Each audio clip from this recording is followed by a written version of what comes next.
with Sri Lanka, Maldives, and Mauritius, and we are left with the we were understanding India's relations with these Indian Ocean countries. We had completed our ties with Sri Lanka, Maldives, and Mauritius, and we are left with the last part of this chapter today. Let's take a look at our ties with Seychelles, which is a very brief and small topic. And after that, we will close this chapter by talking about the important regional groupings and organizations of the Indian Ocean. So let's take a look at India's ties with Seychelles. As you've seen in the map, Seychelles is another important island nation in the Indian Ocean, and it's also part of the African continent. It's located along the east coast of Africa. So it's because of its strategic location that Seychelles becomes important to India. India shares geographical proximity as well with this country, and we also have historical cultural ties as well. Just like Maldives and Mauritius, it's a very small island nation and it has very limited sources of revenue and very limited economic opportunities. So, as a result, Seychelles is another country in the Indian Ocean which is heavily dependent on India. It is quite close to India from Lakshadweep and Kerala, and there is a historical cultural connection that exists between the two countries. This historical connection goes back to our colonial era. Seychelles, not just the British, but before the British, even the French had colonized Seychelles. So, since colonial times, Indian traders and workers have traveled from India, settled in Seychelles, and you have a strong Indian migrant community that is present even today. In fact, Seychelles has a very small population. Its population is hardly around 1 lakh. Out of that, 10 to 11% of the population is of Indian origin. Almost 10 to 11,000 people in Seychelles, they're of Indian origin. So that shows the deep influence that India has on the society and culture of Seychelles, especially Gujarati traders and Tamil traders and workers. They are the ones who have primarily migrated since colonial times, settled over here as well, and they form a close cultural link and as well as an economic link. So our relations are built upon these historical, cultural, economic ties. And today, maritime security has become the driving factor of this relationship. Because Seychelles is located very close to the piracy and terrorism affected areas. Near Horn of Africa, that is along the coastline of Somalia, which is the hub of piracy and even terrorism. Along this critical junction, that is where Seychelles is located. So maritime security becomes vital for Seychelles in order to safeguard its exclusive economic zone. So this is where India Seychelles have built a strong relationship. As the country is not having enough resources on its own to defend itself, it doesn't have enough military capabilities as well to patrol its EEZ, to conduct surveillance, to counter the threats posed by piracy, terrorism, and organized crime. This is where India pitches in and gives complete military assistance. Again, we have a very strong military relationship with this island country as well. So, India, in a way, plays a role in carrying out surveillance and patrolling in the exclusive economic zone of Seychelles. It's very similar to how we have a relationship with Maldives and Mauritius, where we help them as well in conducting surveillance of their exclusive economic zone. So, Indian Navy and Indian Air Force play a very important role. They keep visiting Seychelles very frequently. They conduct regular patrolling to assist the security forces of Seychelles in safeguarding its EEZ. And to strengthen its military capabilities, we have supplied military equipment as well. We have donated fast interceptor boats, the Dornier reconnaissance aircraft. So, such military equipment has been donated by India to build the capabilities of the armed forces of Seychelles. Seychelles is another country where India has built the coastal surveillance radar system, which was inaugurated in 2015 by Prime Minister Modi. When PM Modi visited the country after Mauritius, right, he launched the Sagar Doctrine. He announced the start of the Sagar Doctrine, and he inaugurated the coastal surveillance radar, which had been built by India on the island of Seychelles. So Seychelles and Mauritius, they both got the coastal surveillance radar systems in 2015 itself. Maldives has become the latest country to join the list. Recently, even in Maldives, the coastal surveillance radars built by India have been inaugurated. So all these island chains are being interconnected with the Indian-built coastal surveillance radar system, which allows us to monitor shipping traffic in real time. We even have a joint military exercise called L'Amitié. Sometimes in prelims, such a factual question can be asked. Maybe a match the following type of question where names of important military exercises is given on one side, and you're asked to match the country with which we have those exercises. So try to remember the names of these important military exercises. So Seychelles is very prone to disasters, especially tropical cyclones that form along the east coast of Africa, along the Mozambique Channel, right, between Madagascar and east coast of Africa. Tropical cyclonic activity is very common. So we assist Seychelles and even Mozambique and even Tanzania in providing disaster management assistance.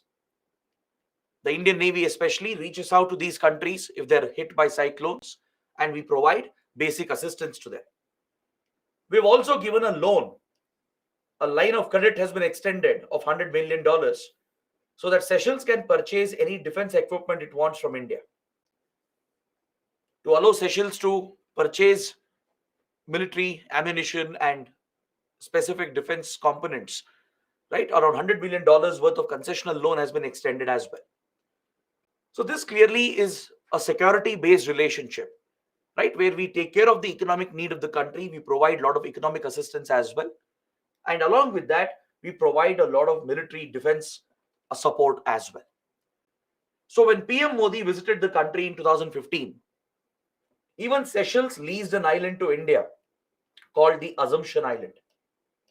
You can see the Assumption Island over here in the map. This is where it is located along the east coast of Africa.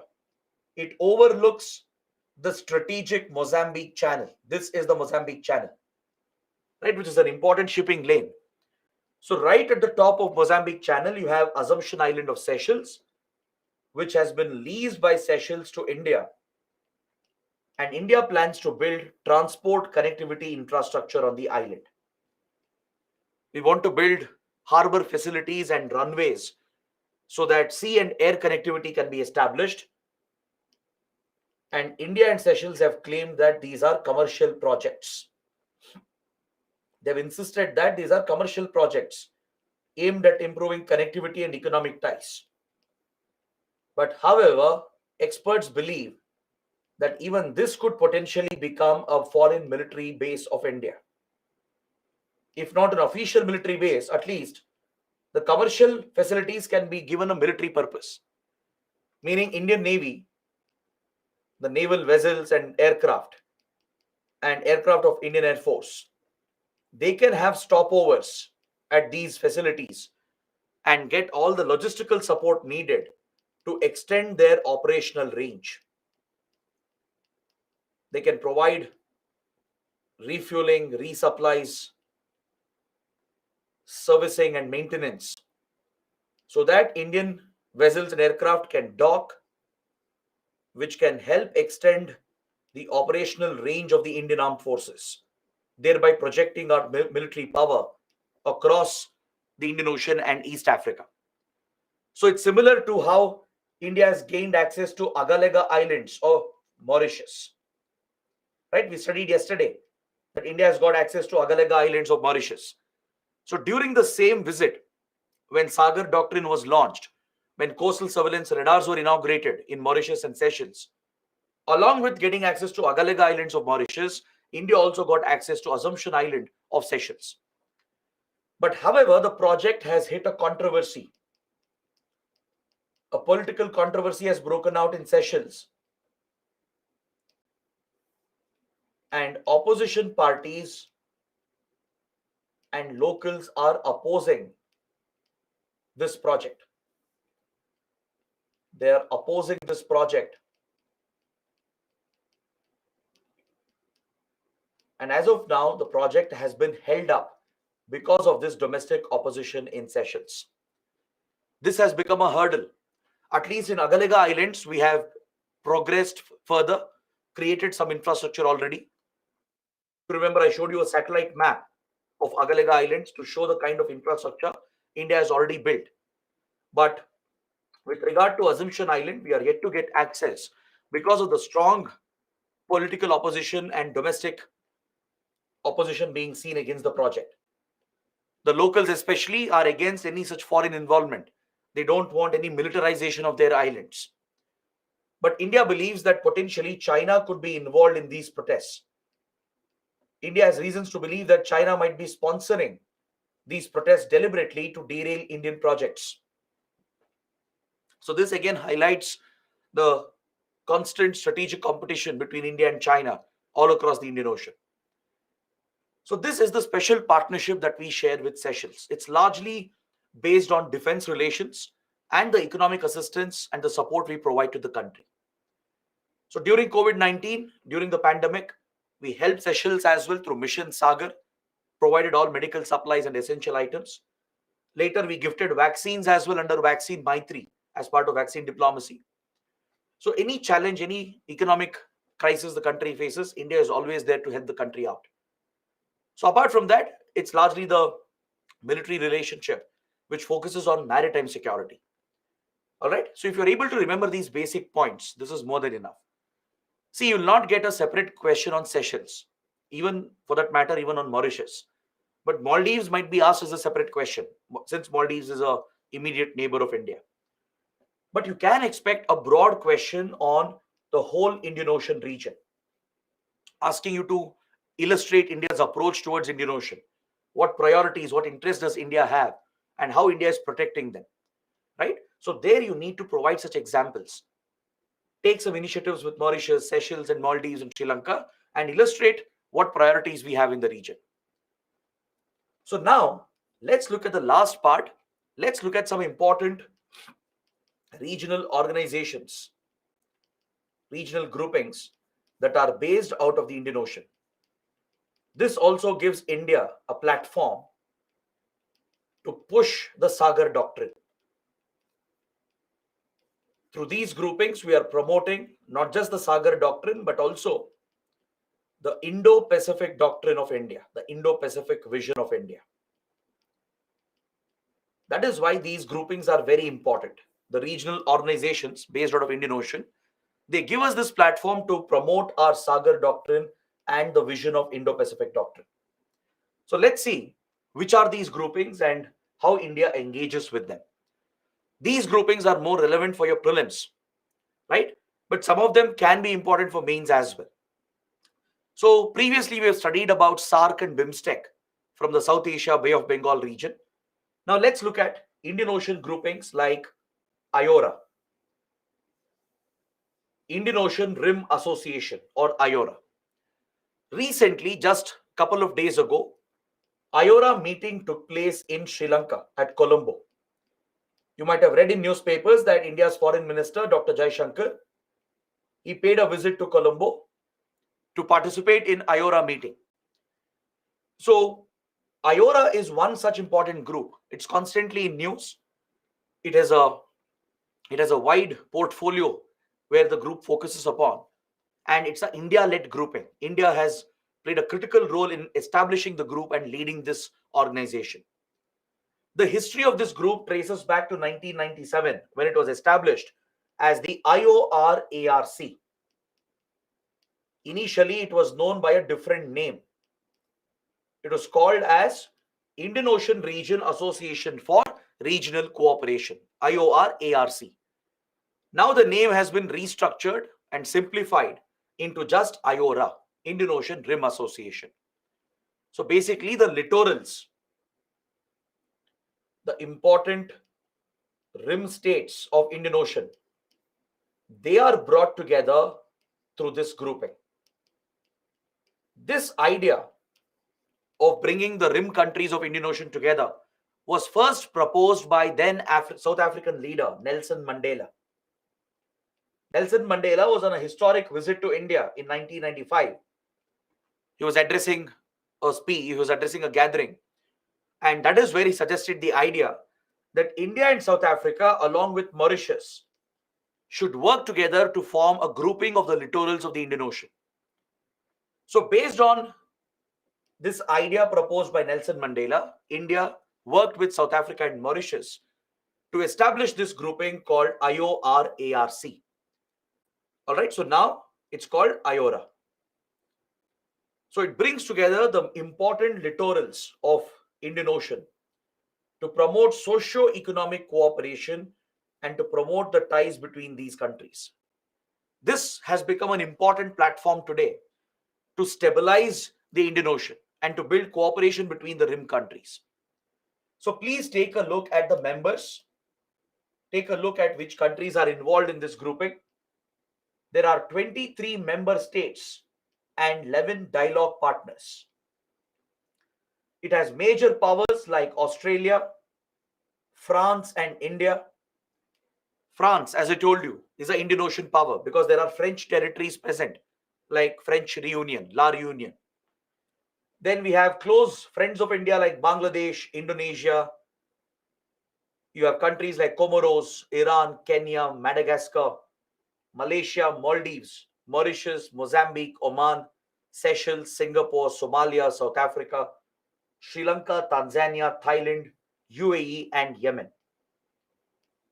All right, so it brings together countries from East Africa, West Asia, South Asia, Southeast Asia, and as well as Australia. So the whole rim of Indian Ocean is almost covered by this grouping. It covers the key island nations from Maldives to Comoros to Seychelles to Madagascar. Covers important East African countries from South Africa to Somalia. Important West Asian countries from Yemen to Iran, including UAE and Oman. Key South Asian powers like Sri Lanka and Bangladesh, and important Southeast Asian countries like Indonesia, Singapore, and Thailand. So this is where the importance of the group lies in. There is no such grouping which brings such a diverse set of countries together. The group is so important that there are many dialogue partners which are eager to work with the group. That includes China, Egypt, Saudi Arabia, Germany, Italy, Japan, South Korea, Russia, Turkey, even UK and the US. So almost all the top powers of the world are part of this organization, right? They all engage with the grouping as dialogue partners. That itself shows you how important this organization can be. So under IORA, 7 priority areas have been identified for cooperation. Primary focus is on maritime safety and security, to deal with piracy, especially to deal with organized crime, because drug trafficking, arms trafficking is very rampant, and even counter-terrorism. These are priority areas with regard to maritime safety and security. Next, focus is on promoting trade, the commercial economic ties and investment opportunities, promoting fisheries management as it's a shared common resource between the member countries, cooperating in disaster management, especially in providing HADR assistance to each other, as Indian Ocean is very prone to disasters, from cyclones to tsunamis, right? Indian Ocean countries are very vulnerable. There is also cooperation in the field of education, especially higher education, science and technology, and innovation. There is focus on boosting tourism in the region and promoting cultural ties, and as well as gender empowerment. These are some priority areas. So try and remember the priority areas. It can again be asked as a prelims question. All right. So IORA also focuses on issues like climate change, as rising sea levels is a major threat to Indian Ocean countries. It's a very, very serious threat. to the low-lying small island states. Maldives, Seychelles, Mauritius, they're all examples. Right? Even Comoros, they're all low-lying small island states. So they are at risk of getting submerged due to rising sea levels because of climate change and global warming. So that is also a priority. And it also focuses on strategic issues like keeping the sea lanes free and open for navigation as per the UN clause provisions, ensuring that the rules-based order of UN Convention on Law of the Sea is upheld, and to safeguard the shipping lanes from piracy and other security threats. So all these are top priorities, and it also focuses on the blue economy model.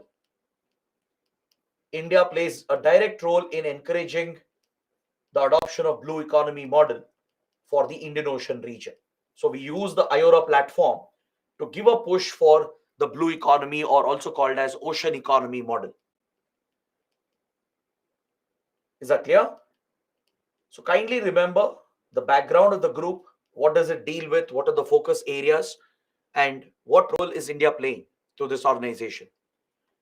So at the latest meeting, which took place at Colombo just 2 days back, India and the IORA countries have taken stock of important developments in the region. So please note down that Sri Lanka has taken over the chairmanship for the next 2 years. Previously, it was Bangladesh, which was holding the chair position from 2021 to 2023. Now, this has moved to Sri Lanka, and India has assumed the vice chair position. So, for the next 2 years, India will be the vice chair of this organization, which gives us a great opportunity to push our initiatives at the grouping. So, as a result, IORA can be very important for your exams, as India is holding the vice chair position, right? We are part of the Troika with Bangladesh and Sri Lanka. All three South Asian countries are part of the Troika, which is currently leading IORA. So this gives us a great opportunity to protect our interests in the Indian Ocean. So Foreign Minister Jaishankar has spoken about the priorities of India during this latest summit. He highlighted how Indian Ocean should be kept free and open, how freedom of navigation and the shipping lanes have to be protected as per UN clause provisions, which was basically a message from India to China. We have seen how China keeps disrupting freedom of navigation across the Indo-Pacific. We studied the South China Sea dispute and understood China's military aggression with regard to its maritime claims in the South China Sea. So across Indo-Pacific, you see such Chinese military aggression, which threatens free and open navigation, and it threatens the very stability of such important water bodies. So India has reiterated that UN clause provisions have to be upheld. Free and open nature of these water bodies have to be protected. These shipping lanes have to be stabilized, which is basically a message that India is sending out towards China's destabilization of the Indo-Pacific. India also has used the opportunity to promote the grouping as a voice for the global South. In diplomacy, we have something called South-South cooperation. India is a leader of South-South cooperation. When we say global South or global North, it does not refer to directions. Rather, in geopolitics, it refers to developed countries and developing underdeveloped nations. Global North includes all your developed, industrialized, advanced economies, like Western countries. All right, like European nations, Japan, US, Australia, Canada, all these are part of the global North. Developing, underdeveloped countries, like India, African countries, right, the other South Asian neighbors of India, the small nations, they're all part of the global South. These are developing, underdeveloped countries. So India has been acting as the leader of the global South, and IORA is a great platform. So the foreign minister has reiterated that India is a Vishwamitra, a friend of the world. India is a friend of the world, and we are giving leadership to the developing, underdeveloped nations through our South-South cooperation. We are highlighting the issues of developing nations, underdeveloped countries at key platforms like IORA. We have done the same at G20 as well, recently when we hosted the G20 summit, right? And similarly, we provide a voice to the global south at platforms like IORA as well. And the foreign minister has highlighted India's specific focus on maritime security and blue economy. And he has pointed out some important development issues as well, which is a priority for India.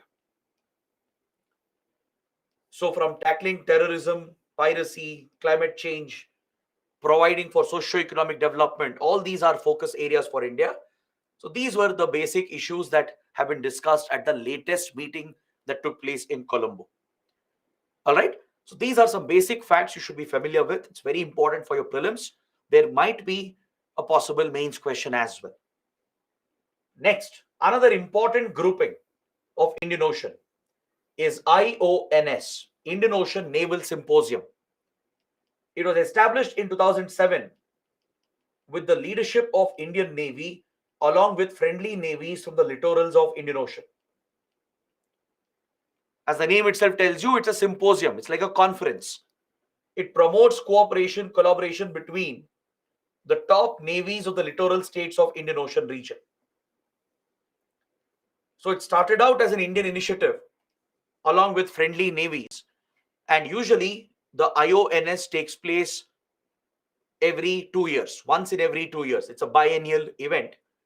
And recently we have started a military exercise as well. All these years, it was just a symposium.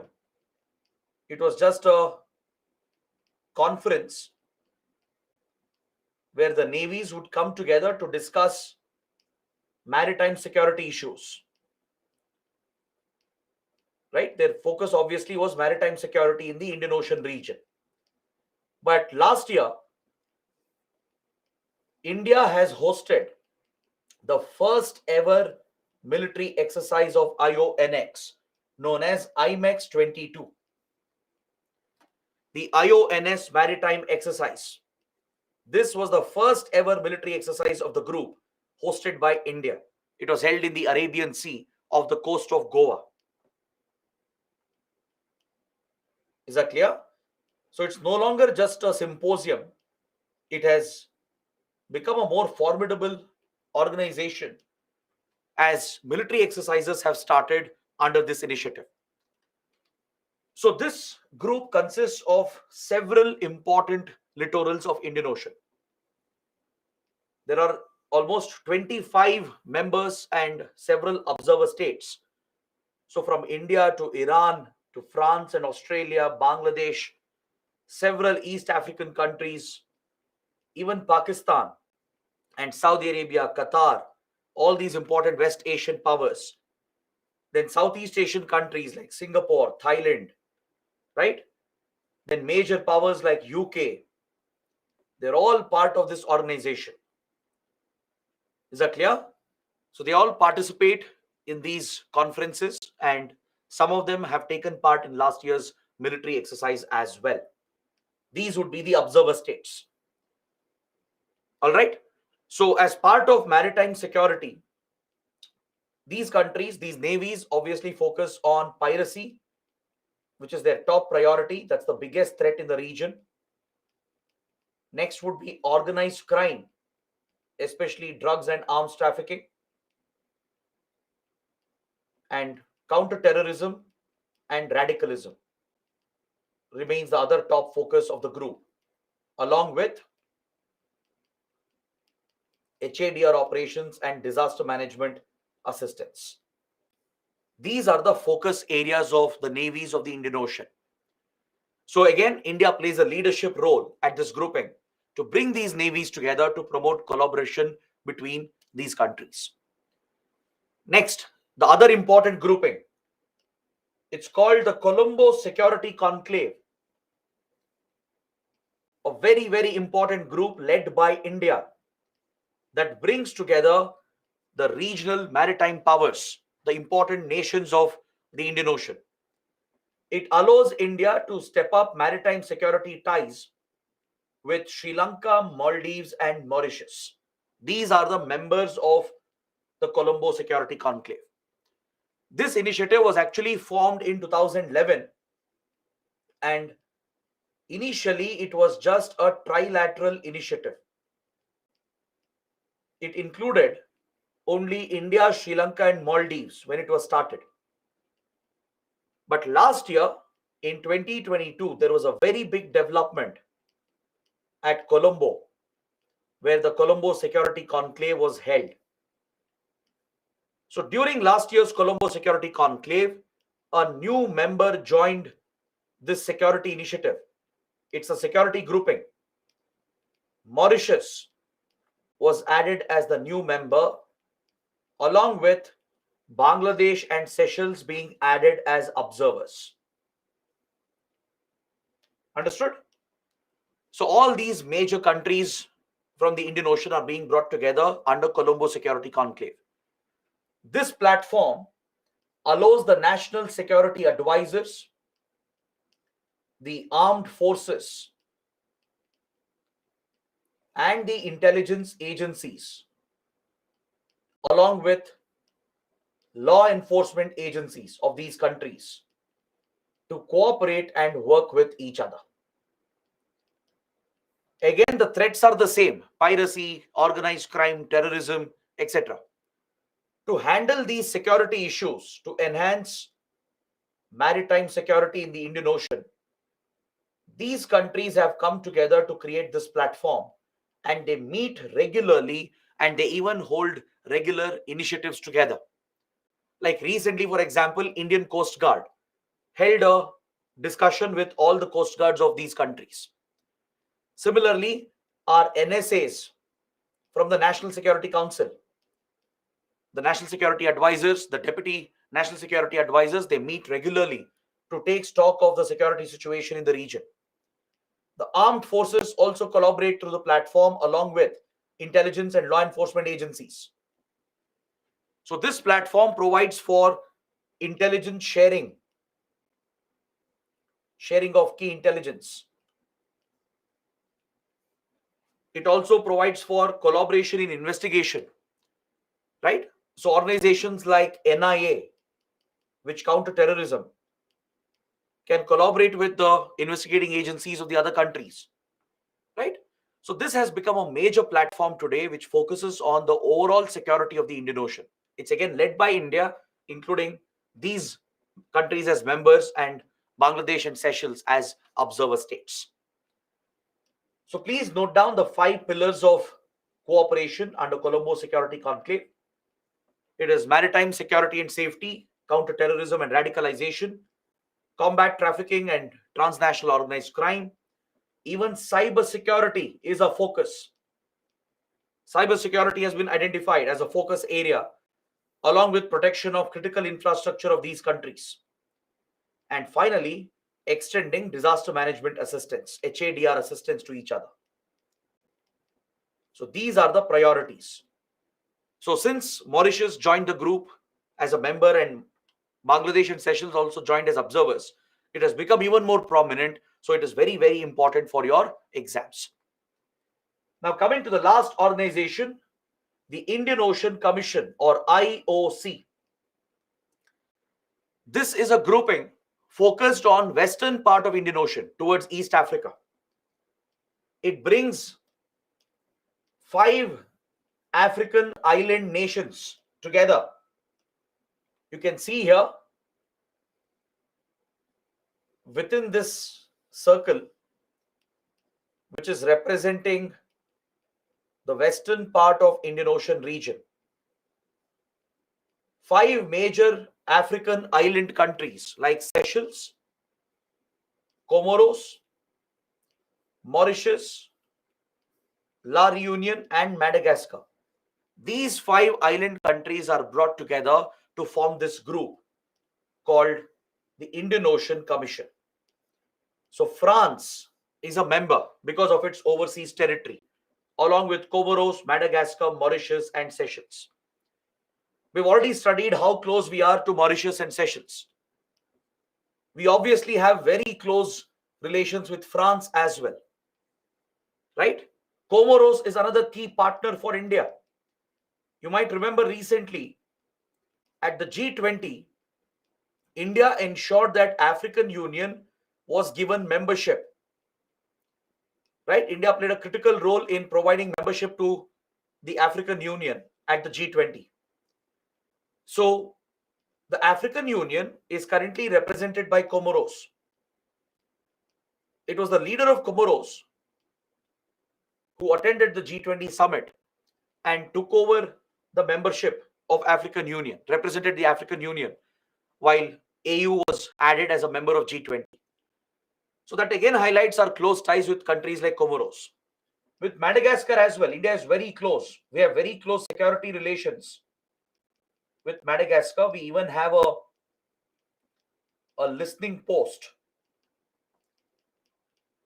for surveillance and intelligence gathering present in Madagascar. We have a facility at Madagascar for carrying out surveillance in the region, to collect intelligence in the region, to intercept radio traffic, to monitor the movement of vessels. So there's an important Indian listening station present in Madagascar as well. So we are naturally close to all the countries here. So India also has become part of the group, and we have joined the group as an observer state. All right, so that's why it becomes important. It was established in 1982 and it's headquartered in Mauritius. Exactly, it was established in Mauritius. The headquarters is Mauritius as well. Even IORA, which we studied, is headquartered in Mauritius at Port Louis, the capital of Mauritius. Same with Indian Ocean Commission. It's headquartered at Port Louis. So Mauritius hosts two important groupings. One is IORA and the other is Indian Ocean Commission. So recently we became an observer state in 2020, and there are 7 observers in this grouping. China was already an observer. China already plays a big role in this region, along with Japan, Malta, European Union, the OIF, Organization of International Francophonie Countries, where the French language is still spoken, because all these are French colonies, former French colonies, many of them. And even UN is an observer. So kindly remember the group, the membership and the observer states, because India was recently added in 2020 as one of the observers. All right, so that shows that we have a lot of friendly ties with all these countries. It has helped India to join this key grouping focused on Western Indian Ocean. All right, so these are the important groupings and organizations that you have to be familiar with. You can't ignore any one of them. All the points I've mentioned are equally important.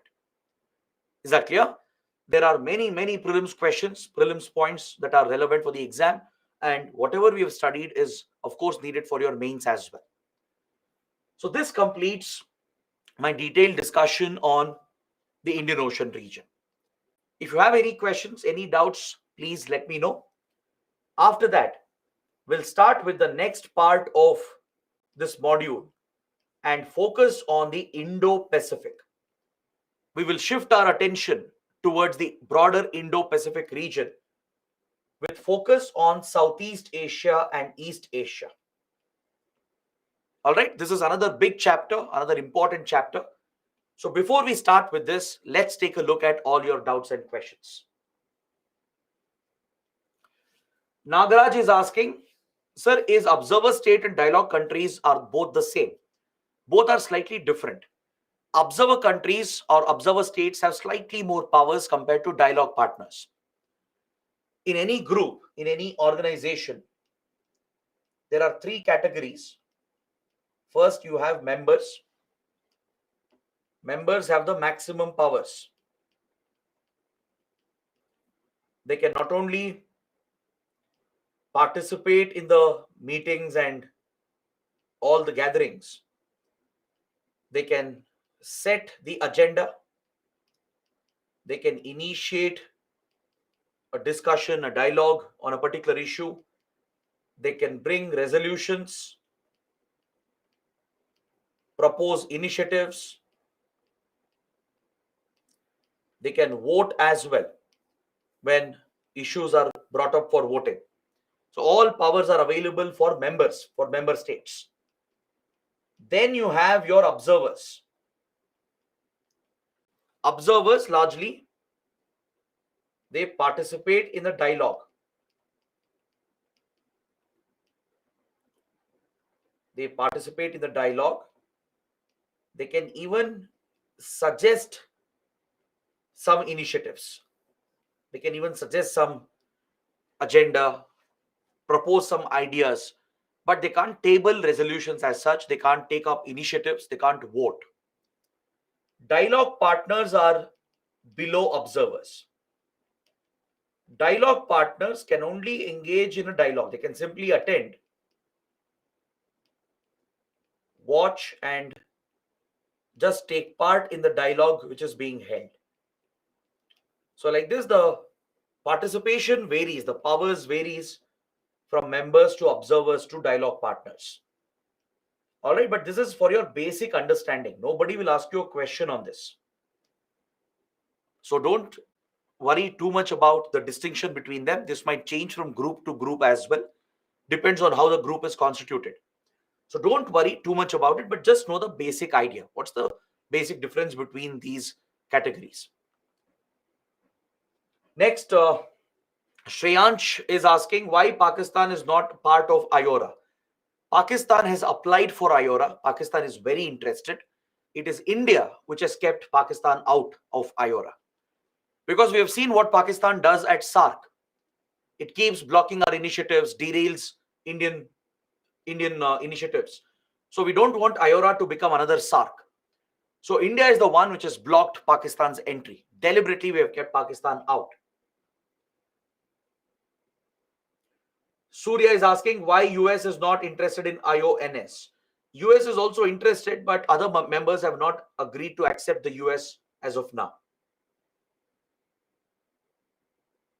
Satya Prasad is asking, what's the role of observer nations? I just mentioned that. Kishan is asking, what's the benefit of China to calling Indian Ocean as Asia Pacific? See, China insists that the term Asia Pacific should be used over the term Indo-Pacific.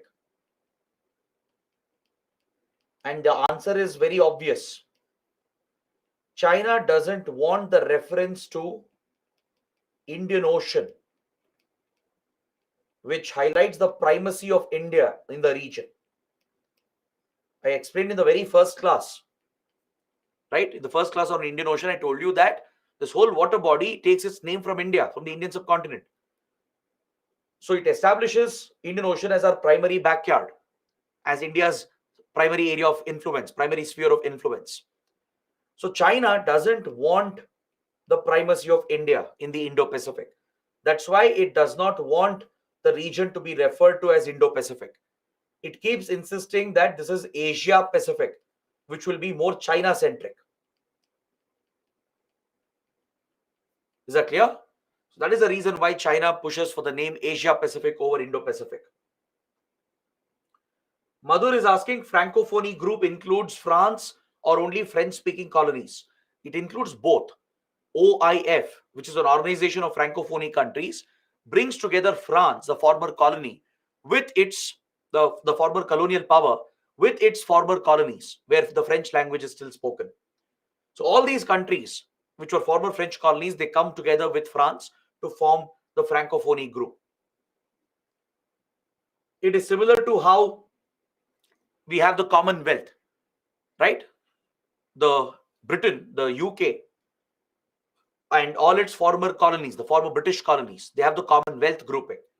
Similarly, you have the Francophonie countries, which are groupings of all the French colonies and countries today where French language is spoken along with France. Yeshpal Singh is asking, what is the importance of multiple groups of same countries? Can't they compromise working of these groups? Or doesn't it create confusion, sir? See, these groupings have their own set agenda. Yes, sometimes you will see an overlap. There will be common members, common initiatives, but each platform has its own purpose and agenda. Now, Colombo Security Conclave is a more closer group for India. Colombo Security Conclave brings our closest partners in the region together from South Asia and Indian Ocean.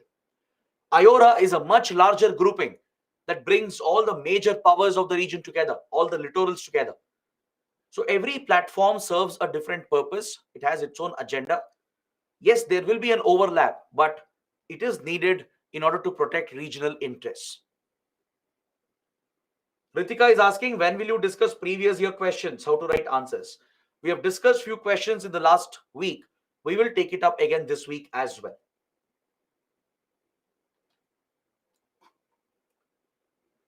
All right. So guys, these were the questions. Now, let's proceed with the next chapter, the next module. Let's look at Southeast Asia and East Asia, which is a key part of the Indo-Pacific region. Now, I'm going to expand the discussion. We were until now just talking about Indian Ocean. I'm going to expand this discussion and broadly look at Indo-Pacific, which is today the global hub of all economic and geopolitical developments. From China to US to India, even to European countries, all of them are focusing on the Indo-Pacific. There is intense competition in the Indo-Pacific today. And this is where India's approach towards the region becomes very, very critical.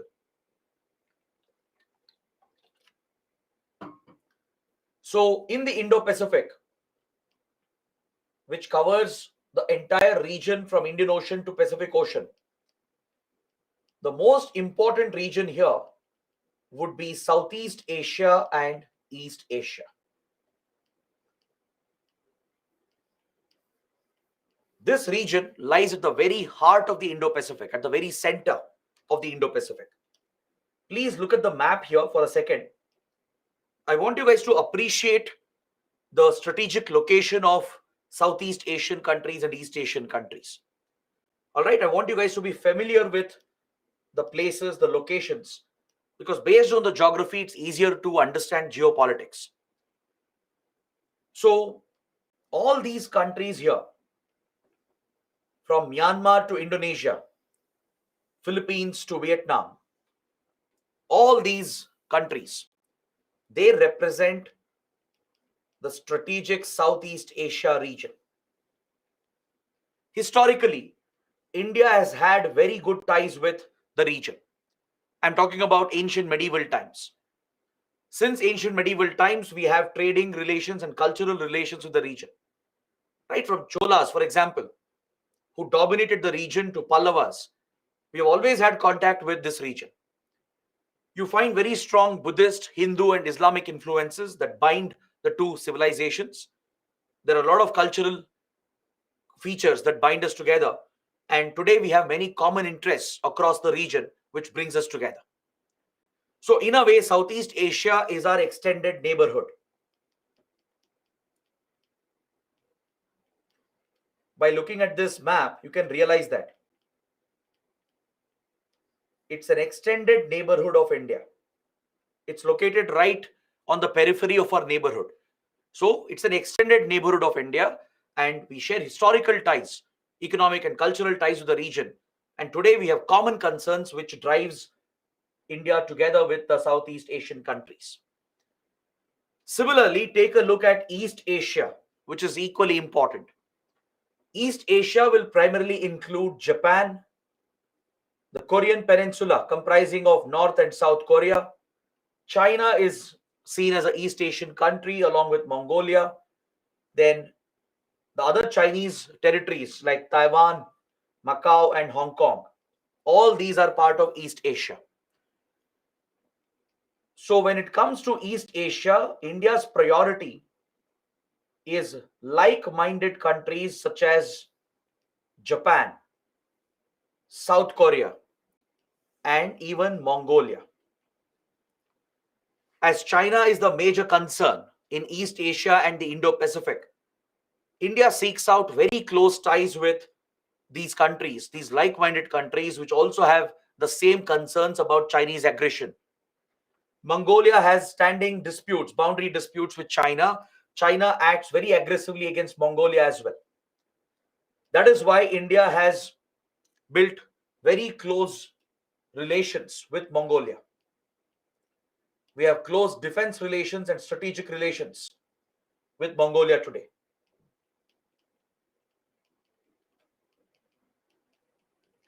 We even conduct a military exercise with Mongolia. It's called Nomadic Elephant. Nomadic Elephant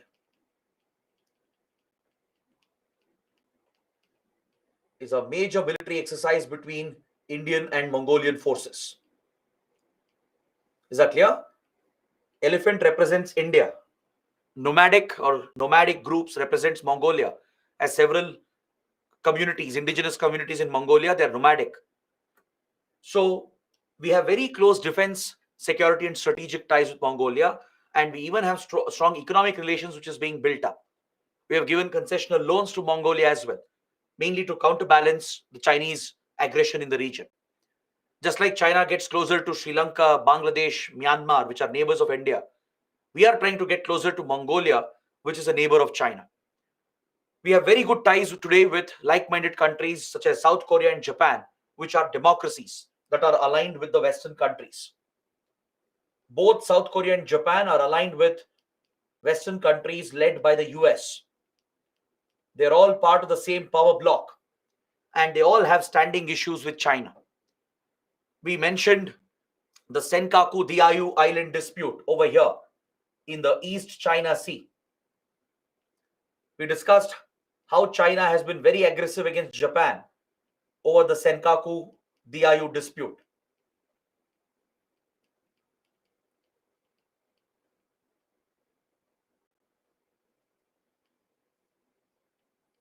So be it Japan, be it India, Mongolia, or South Korea, we are all at the receiving end of Chinese aggression. So that is why East Asia becomes very important for India. We do share historical links as well, cultural links with the region. And today India is all the more closer to Japan and South Korea, right? There are common factors that drive us together. And that is why East Asia becomes another key component of the Indo-Pacific. Even if you look at this historically, right, there is an age-old cultural link that binds India with Korea, India with Japan. For example, I don't know if you know this, if you look at the Korean language, right, it shares a lot of similarities with Tamil. Tamil and Korean are very, very similar. In fact, several words are exactly the same. They mean the same. They're used in the same context. There is a direct linguistic link with Japan as well. Buddhism that traveled from India forms a strong cultural link, a historical link. So these historical connections have often been neglected. That is why today India is paying more attention to revive these cultural ties and historical ties and focus on contemporary issues. So both Southeast and East Asia become very, very crucial for us in the Indo-Pacific. So India has a dedicated policy towards these regions, which was previously called the Look East policy of India. And today it has been upgraded to the Act East policy of India. So in this chapter, we are going to study the Look East, Act East policy. We'll understand which countries are covered under the policy, when was it launched, what was the purpose, how are they different, and we'll also discuss some major Indian initiatives and take up some important countries and study our ties with these important countries. So the Look East policy that was launched in the year 1991 primarily applied for Southeast Asian and East Asian region.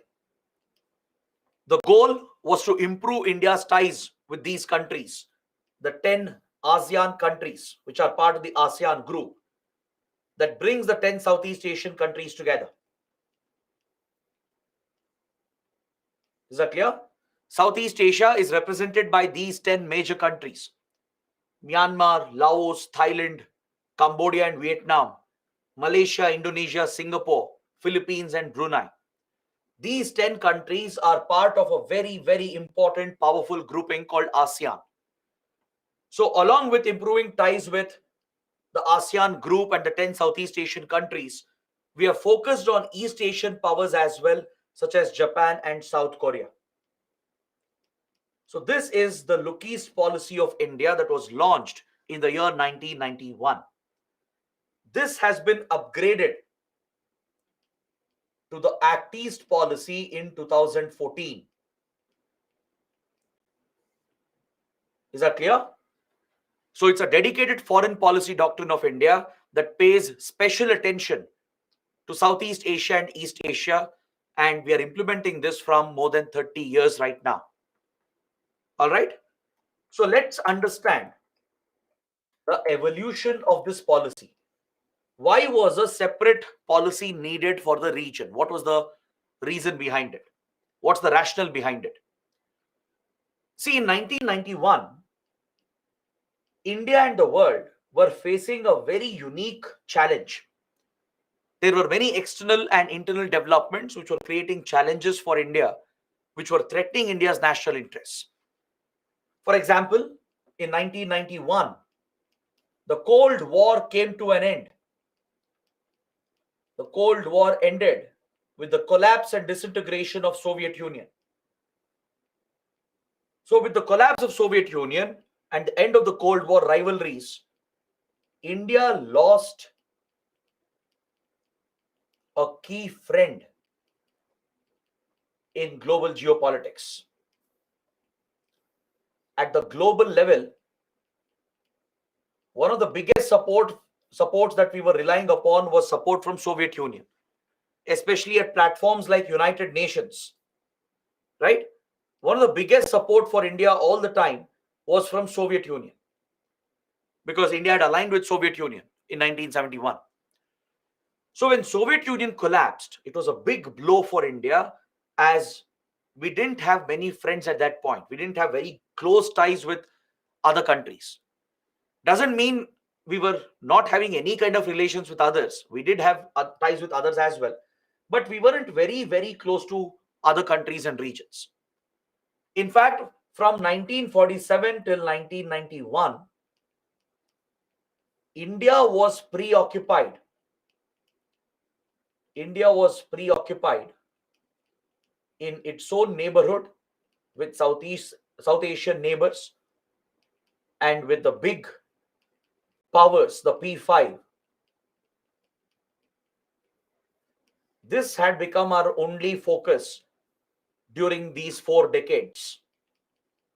If you look at Indian foreign policy, our maximum attention, energy, and resources, they were all dedicated to South Asia itself, to our neighborhood, where we were facing many, many challenges with our neighbors.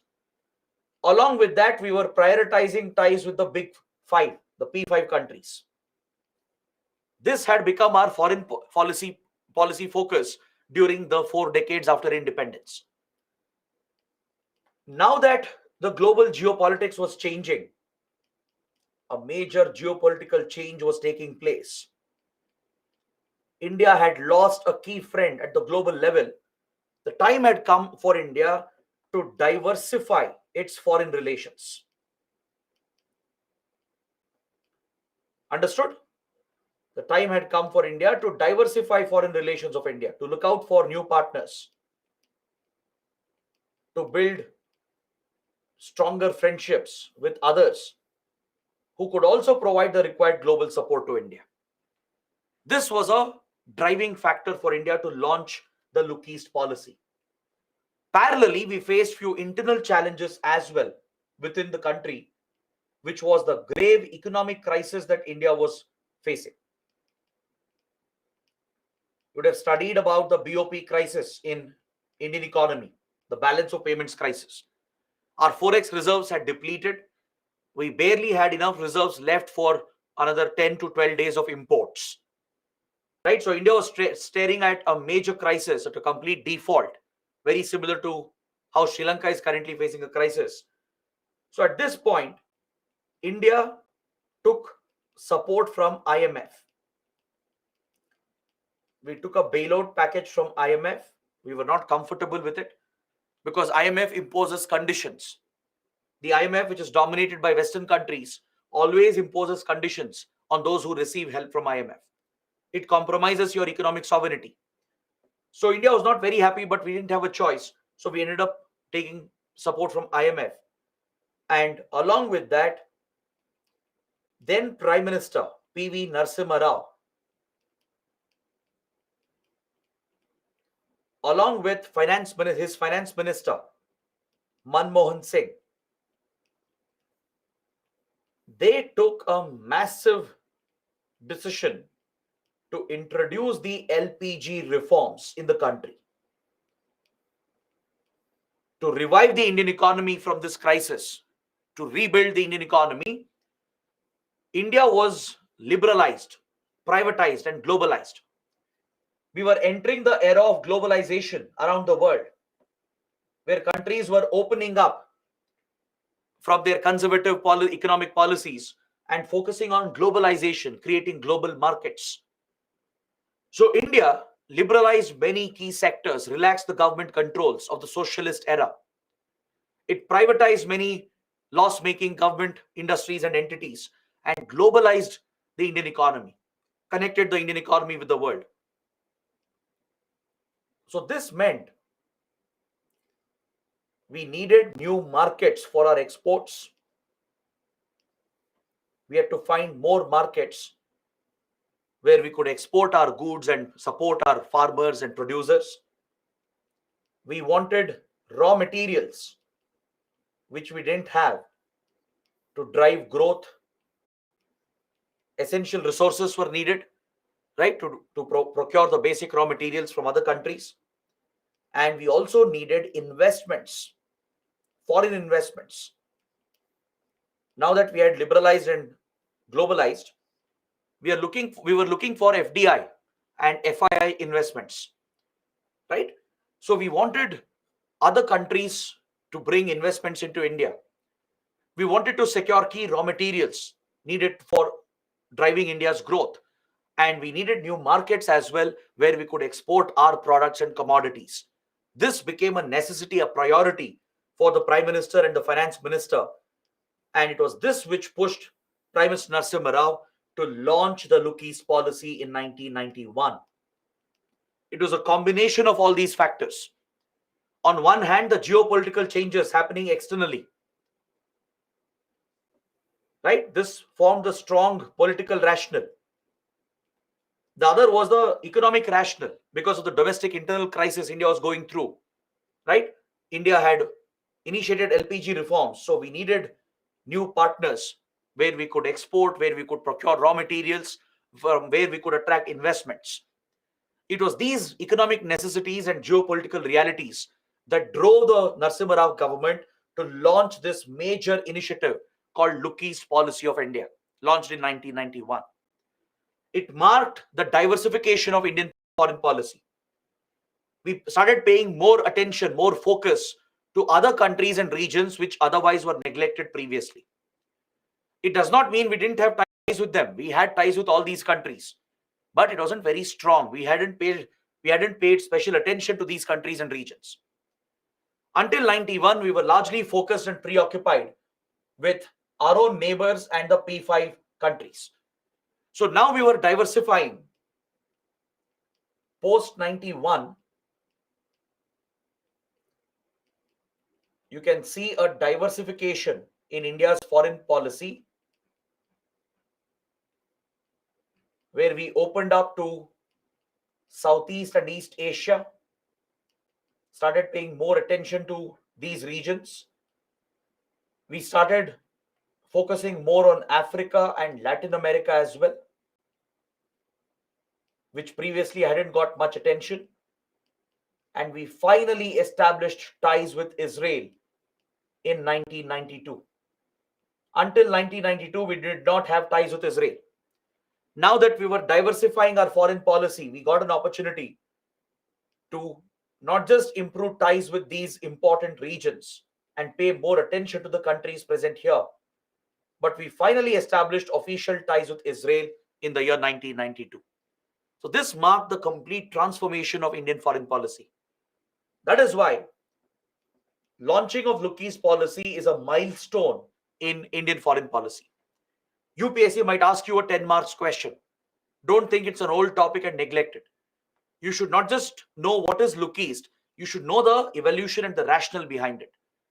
UPSC might ask you to explain this. Why was Look East policy launched in 1991? What pushed the Narasimha Rao government to launch this initiative? What were the driving factors? You need to provide this analysis very, very clearly.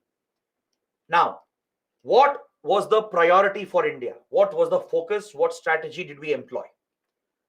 Under the Look East, our focus was on 3 areas and in the same order.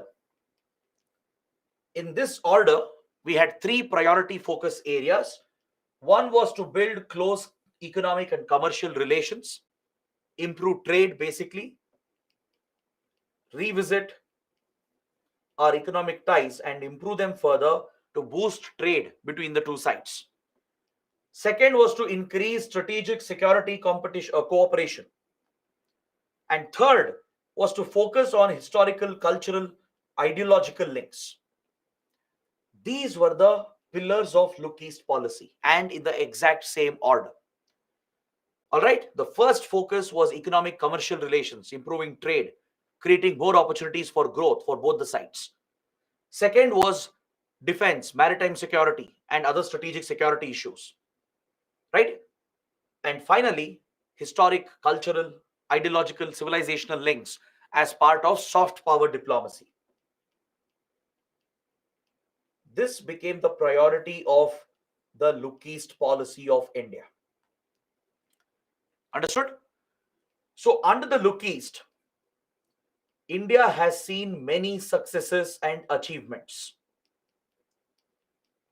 We have had a lot of success in achieving these goals, and there are many achievements that we can list out.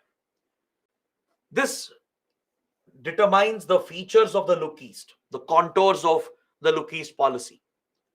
One important feature of the policy is that we've always tried to link Northeast India closely with Southeast Asia to act as a bridge that could connect India with Southeast Asian markets. Under Look East, more attention has been given to Northeast India, which had been historically affected by insurgency, poor connectivity, and poor development.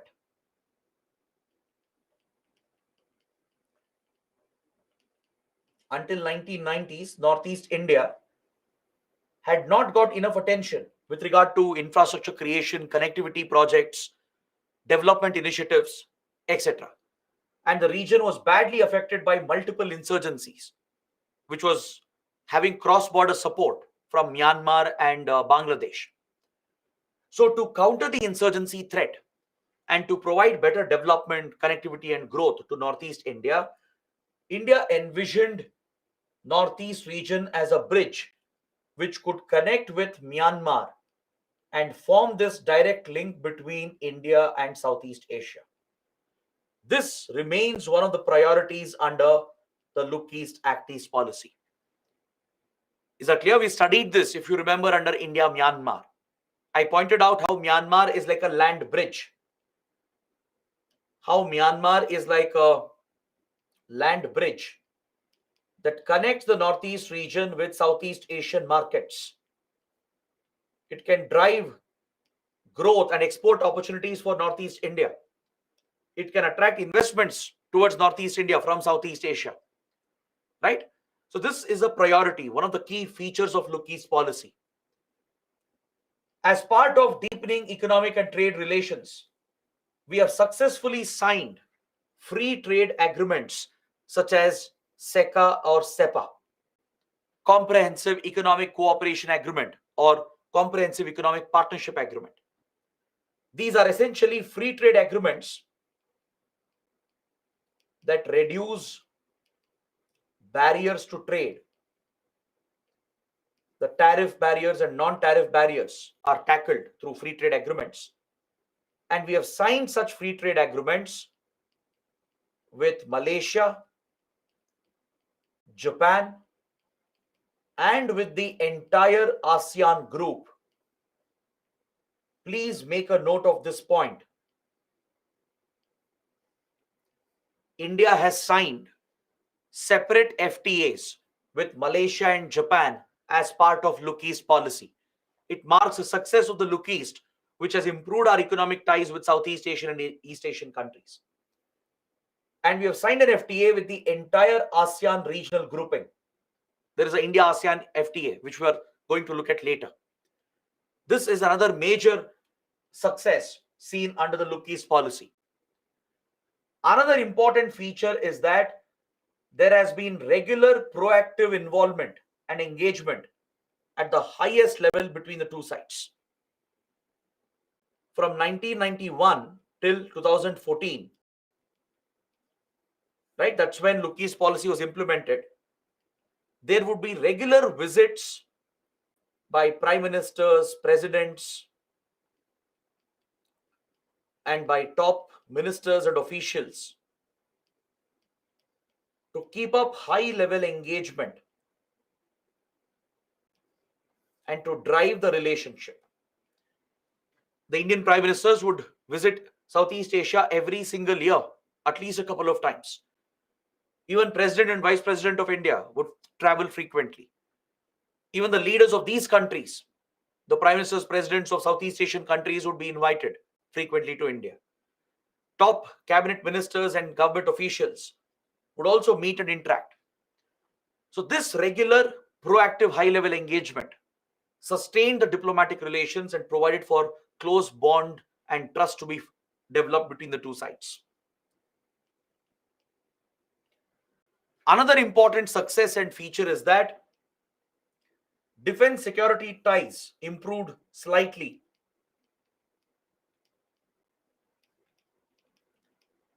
You didn't see a major growth in defense security ties, but a slight improvement was seen with some focus on maritime security. For example, we started holding military exercises. Have you heard of a military exercise called Milan? It's organized by Indian Navy. It's a multinational naval exercise that brings many Southeast Asian countries together as well. India invites many countries for Milan naval exercise. So from Southeast Asia, we invite Thailand, Singapore, Indonesia, Vietnam. All these navies are also invited. So military exercises, defense cooperation, right, became a focus under Look East policy. So we do share very good defense relations today with several countries here, from Vietnam to Singapore to Myanmar, Thailand, Indonesia, and Philippines. We have managed to improve our defense ties with these countries. Vietnam became a strategic partner in the defense domain during the implementation of Look East policy. That was a big success. We started building very close defense relations. We'll be studying this as well later under India-Vietnam relations. Singapore became a close defense partner. Singapore, which is a city-state, it has a shortage of land and airspace. So Singapore's Navy, Army, and Air Force, they don't get enough space to, train and practice and conduct exercises. So it depends on India for allowing access to their armed forces to conduct training. Is that clear? We have such a close arrangement. Singapore's Air Force, right? The moment they take off, they'll reach Indonesia or Malaysia. They'll cross Singapore's airspace. So they don't have enough airspace to practice, to train, to conduct drills. So they come to Indian military bases and train in Indian airspace. That is the kind of arrangement we have provided.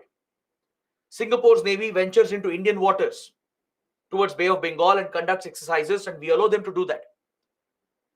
Same with Myanmar. We studied our close defense relations. Right? We have given funds, weapons, and training to Myanmar's forces.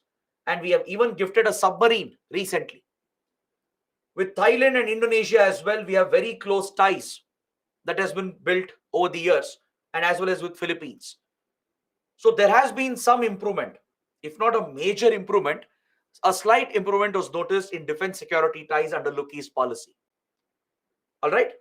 We We even invited Singapore during this period to the Malabar naval exercise. In 2007, we expanded the Malabar naval exercise one time. It was just a bilateral exercise till then between India and US. But in 2007, for the first time, we expanded it and invited Japan and Australia along with Singapore. But after China retaliated against it, we suspended Malabar and returned it back to the bilateral Malabar exercise between just India and US.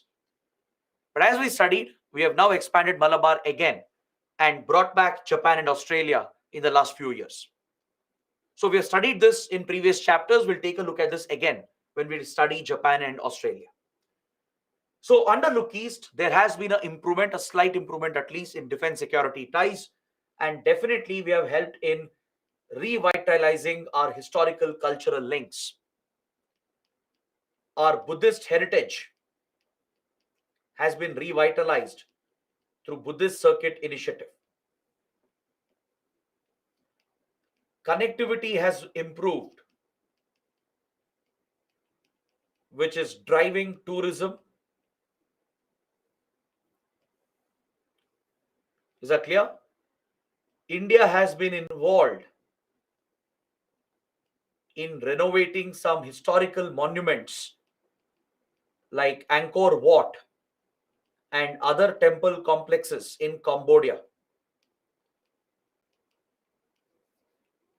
As I mentioned the other day, you find very deep Hindu influences in Cambodia, right? Even across Vietnam, Thailand, you find very strong Hindu and Buddhist influences that trace back to India. So the Angkor Wat temple, which is a UNESCO World Heritage Site, it's the world's largest temple complex. It's a Vishnu temple dedicated to Lord Vishnu, right? This temple, and there are other monuments as well, Hindu and Buddhist monuments in Cambodia, which were suffering from damage and some neglect. So restoration of these cultural sites and monuments had become a problem for Cambodia. Cambodia is a very backward country that way. So this is where India has stepped in. Our Archaeological Survey of India has helped Cambodian authorities to conserve and restore important sites like Angkor Wat and other important Hindu Buddhist sites located in Cambodia. So you do see a direct improvement in historical cultural ties between the two sites. So if you ask me, these are the successes, achievements of Look East, and it defines the contours, the features of Look East policy of India. So this was successfully implemented from 1991 till 2014, till the Modi government came to power. Understood? So when Prime Minister Modi came to power, the Look East policy was upgraded to the Act East policy. Because despite all the success and achievements and the positive initiatives taken under Look East, there were certain shortcomings in the policy.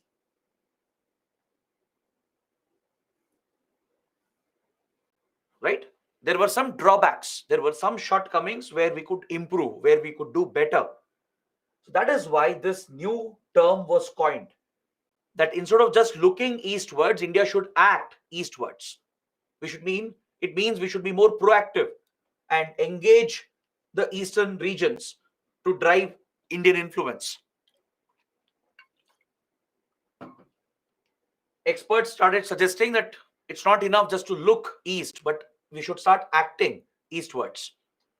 So this policy was adopted, which is seen as an upgraded policy. It's not an entirely new policy. Please understand that. It's not that Act East is completely different from Look East. Actually, Act East is very similar to Look East. There are many similarities, common areas. The only difference is that it is a better version. It's an upgraded version designed to address the shortcomings of Look East policy. Understood? It was launched by Prime Minister Modi when he attended the East Asia ASEAN Summit, which was hosted in Myanmar in 2014. So by choosing to announce this in Myanmar, India was sending a message to Myanmar that we are looking at Myanmar as a land bridge to link with Southeast and East Asia. So during that year's ASEAN East Asia Summit, which is held back to back, PM Modi, who was attending the summit, announced the launch of Act East policy, which was an upgradation of the previous Look East policy. It basically provides better focus and attention to Southeast and East Asia region and beyond. It has been brought out by keeping in mind the rising Chinese aggression in the Indo-Pacific.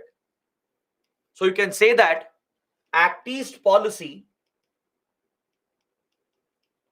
is part of the larger Indo-Pacific doctrine of India. The broad Indo-Pacific vision of India, it encompasses the Act East policy. It's a part of it.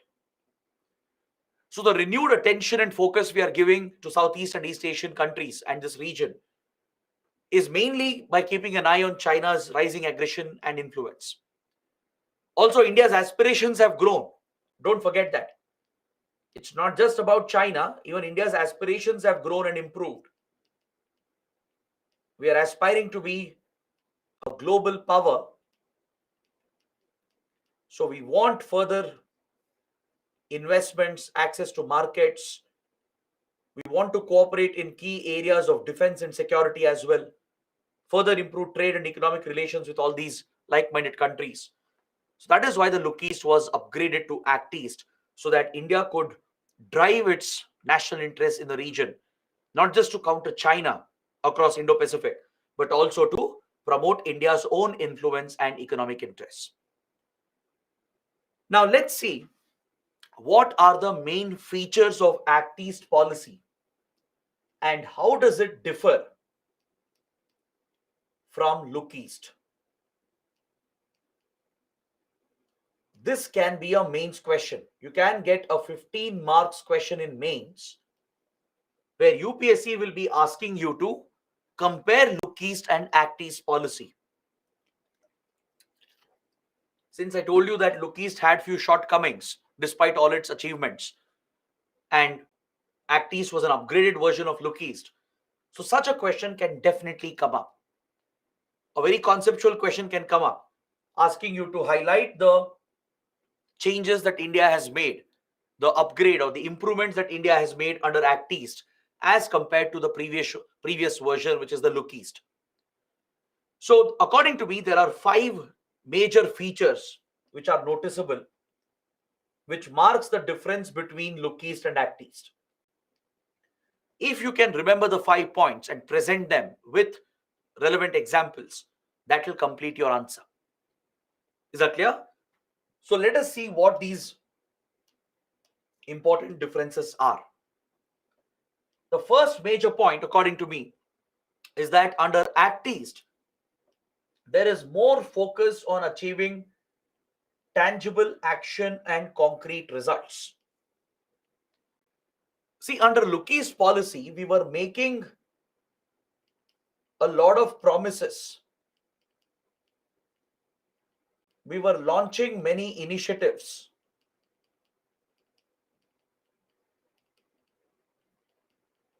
But problem was many of these projects, they would be delayed or not implemented properly. This has been a persistent problem with Look East policy. Remember, we studied few important projects like Kaladan project, IMT Trilateral Highway. None of these projects are completed even today. They were started under Look East policy. It was a big success when we started it.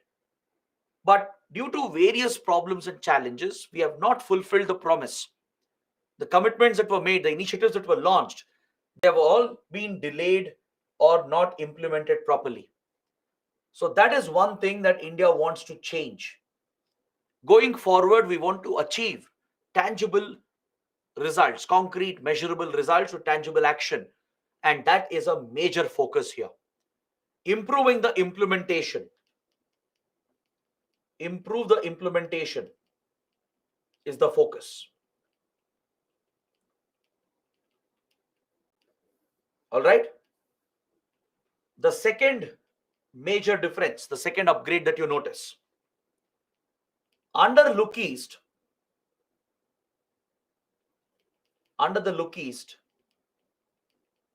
India ended up paying more attention to Southeast Asia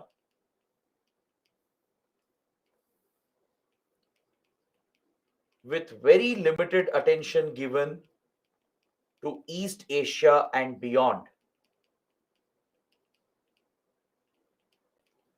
Compared to East Asia, Southeast Asia got more focus. This is something you can observe in Look East policy. If you look at the 20 years of its implementation, you will notice that more achievements were seen in Southeast Asia compared to East Asia. The focus was largely on the Southeast Asia region compared to East Asia. The engagement with East Asia also was limited to an extent. So that can be seen as a shortcoming, and we are trying to improve that. We are trying to extend this focus and treat not just Southeast Asia as the central pillar, but extend this to other countries, other regions, from Japan to even Australia in the South Pacific, South Korea, US, etc., which is a direct response to the rising assertiveness and aggression of China. Understood? That is a major difference that you find. There is focus not just on Southeast Asia, but focus on East Asia and the Pacific as well. We are paying attention to even Far East region, the Pacific region, right? The Far East region of Russia, further extending towards the Arctic. Then the Pacific, especially the South Pacific, towards Australia and the Pacific Islands. They've all become the focus following China's aggressive rise and assertive rise. This is another big difference you find. The focus region. Previously, the focus region largely became Southeast Asia with a limited focus on East Asia. But right now, there is more attention on not just Southeast Asia, but across East Asia, far east of Russia, which is the Siberia region, parts of the Arctic, the North Pacific, and the South Pacific as well. The Arctic, North Pacific region, and the South Pacific region towards Australia, New Zealand, and the Pacific Island countries. So all these areas are seen as, part of this approach where we are further projecting activities beyond East Asia region. That is a big difference that you find. Next, there is greater boldness on India's part in engaging these countries in the defense and security domain. Under Look East, the focus on defense and security was limited. Under the Look East policy, even though some improvements happened in defense and security, but the focus was very less. Under Look East, more attention was given to economic relations and cultural relations. That's where the biggest improvements happened. Is that clear?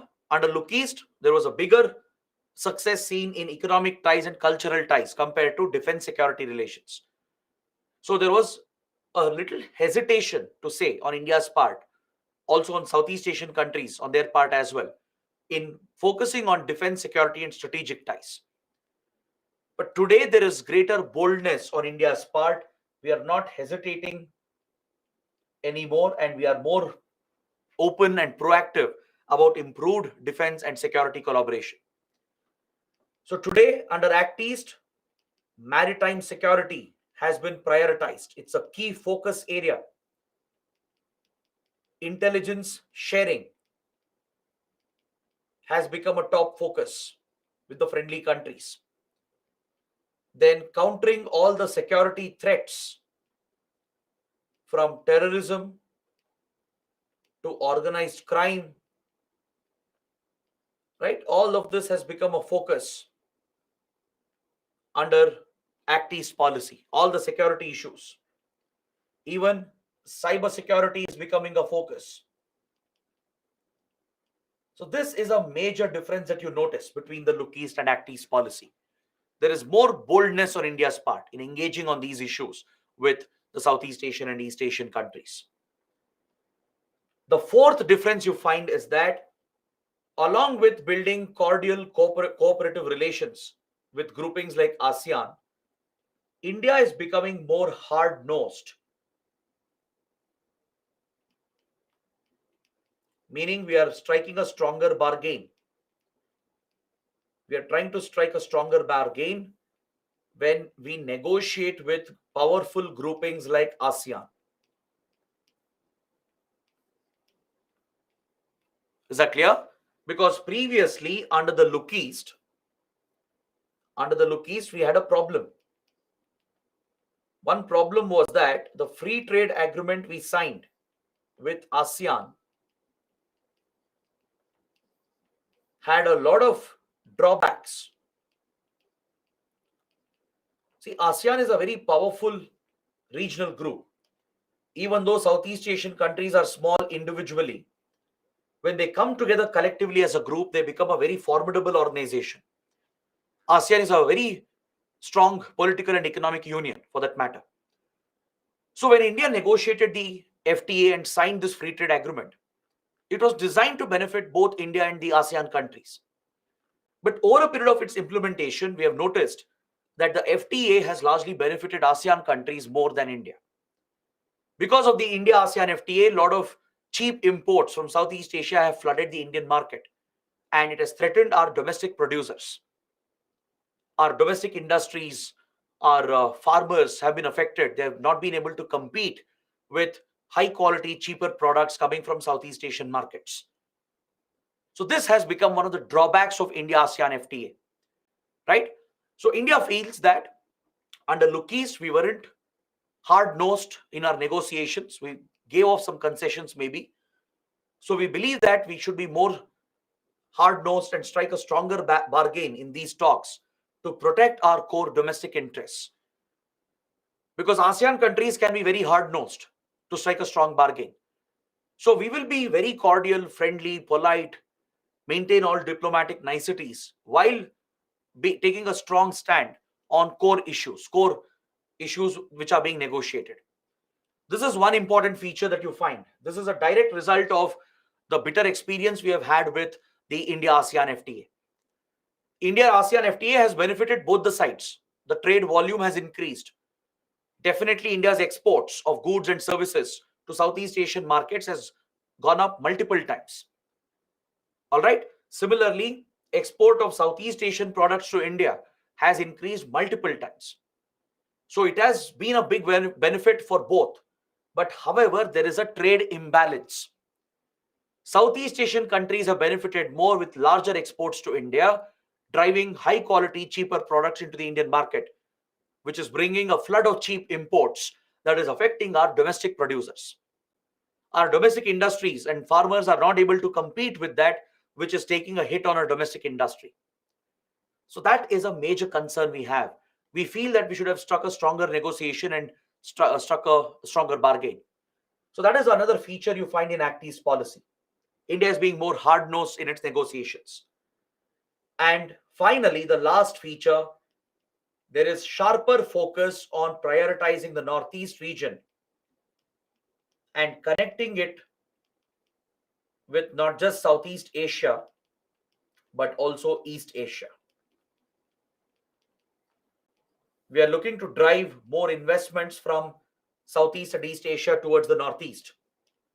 We are looking to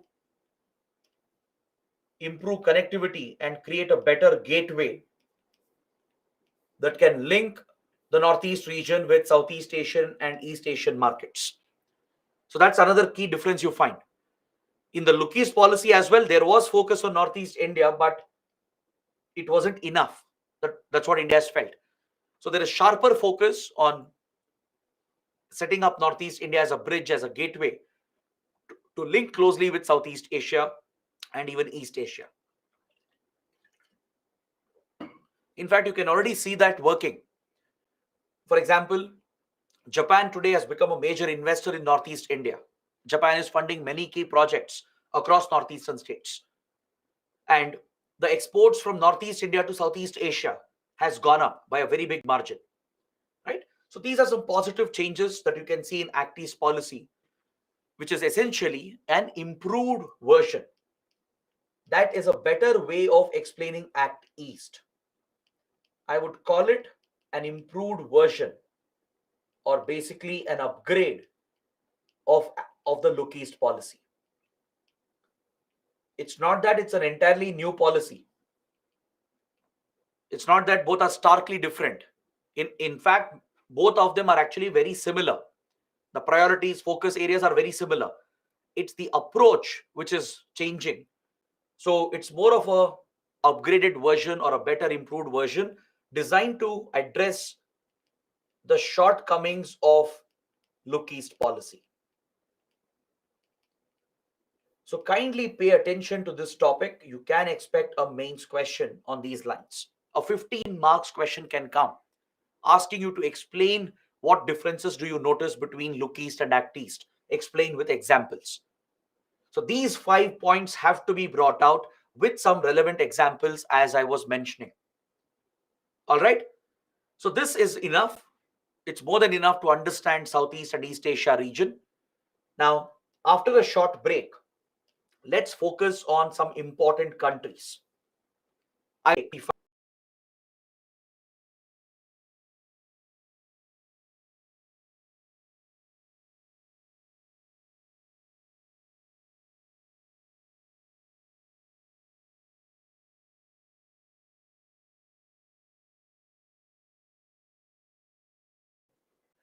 Now let's start with India's relations with Japan.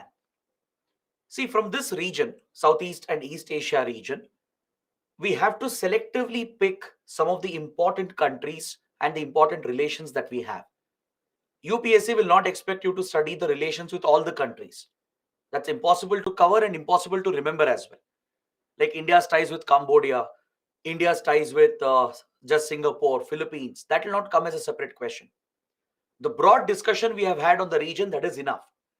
But when we look at these other regions, we have to pick out maybe a couple of important nations from here, few important countries with whom we share the strongest and closest relationship.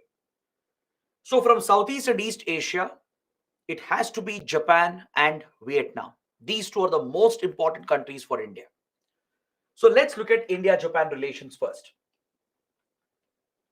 With Japan, today we share a very historical and a strategic relationship, right? We are very, very close to Japan today. We share very close economic relations and as well as defense, security, and strategic ties. But if you look at it historically, the common link, cultural historical link, has been Buddhism. Buddhism, which traveled from India towards East Asia, has influenced many countries from China to South Korea to Japan. Right? You find very strong influences across Southeast Asia as well.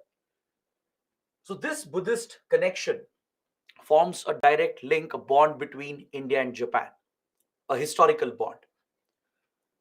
But however, in modern times, especially during the World War, the Second World War, we ended up on the opposite sides of the conflict. India had aligned with the Allied powers, with Britain, US, France, and others. Right? India was fighting for British India, whereas Japan had aligned with the Axis powers. In fact, Imperial Japan had become a notorious fascist power. It had aligned with right-wing extreme fascism. It had aligned with Hitler's Nazi Germany, Mussolini's Italy, right? So Imperial Japan was a very notorious power.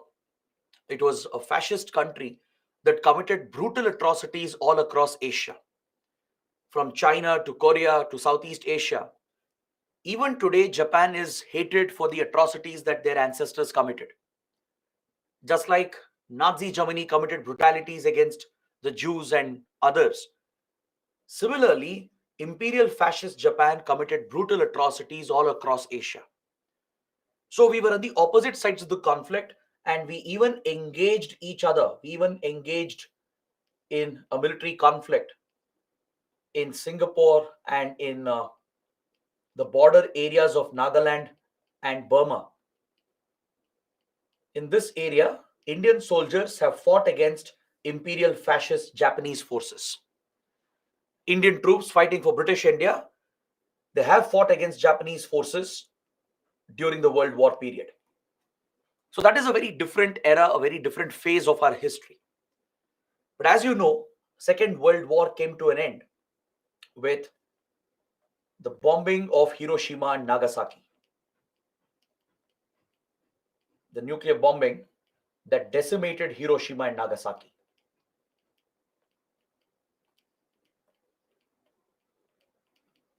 Japan had refused to surrender. It was continuing the war even after Germany, Italy, and others had surrendered.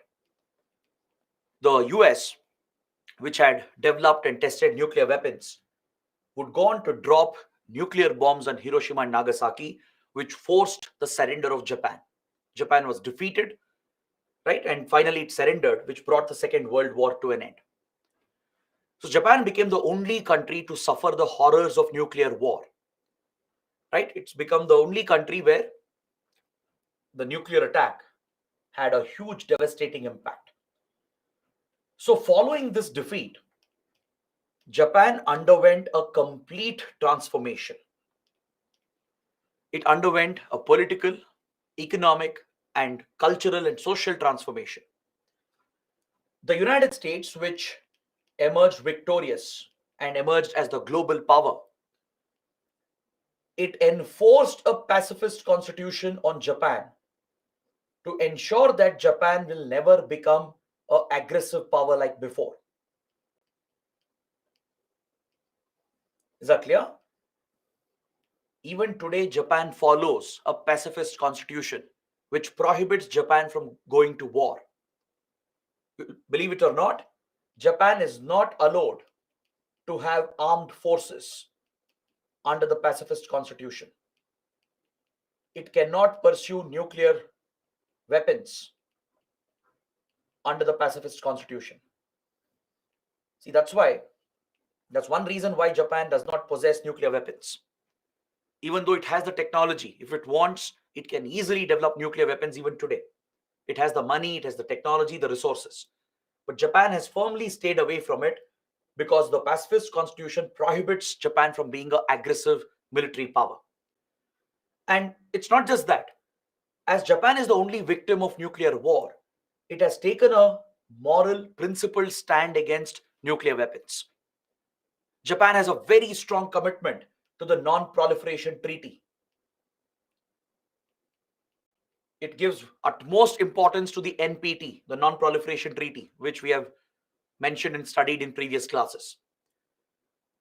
So this is how Japan became a more calm and stable country, and immediately it started focusing on reconstruction.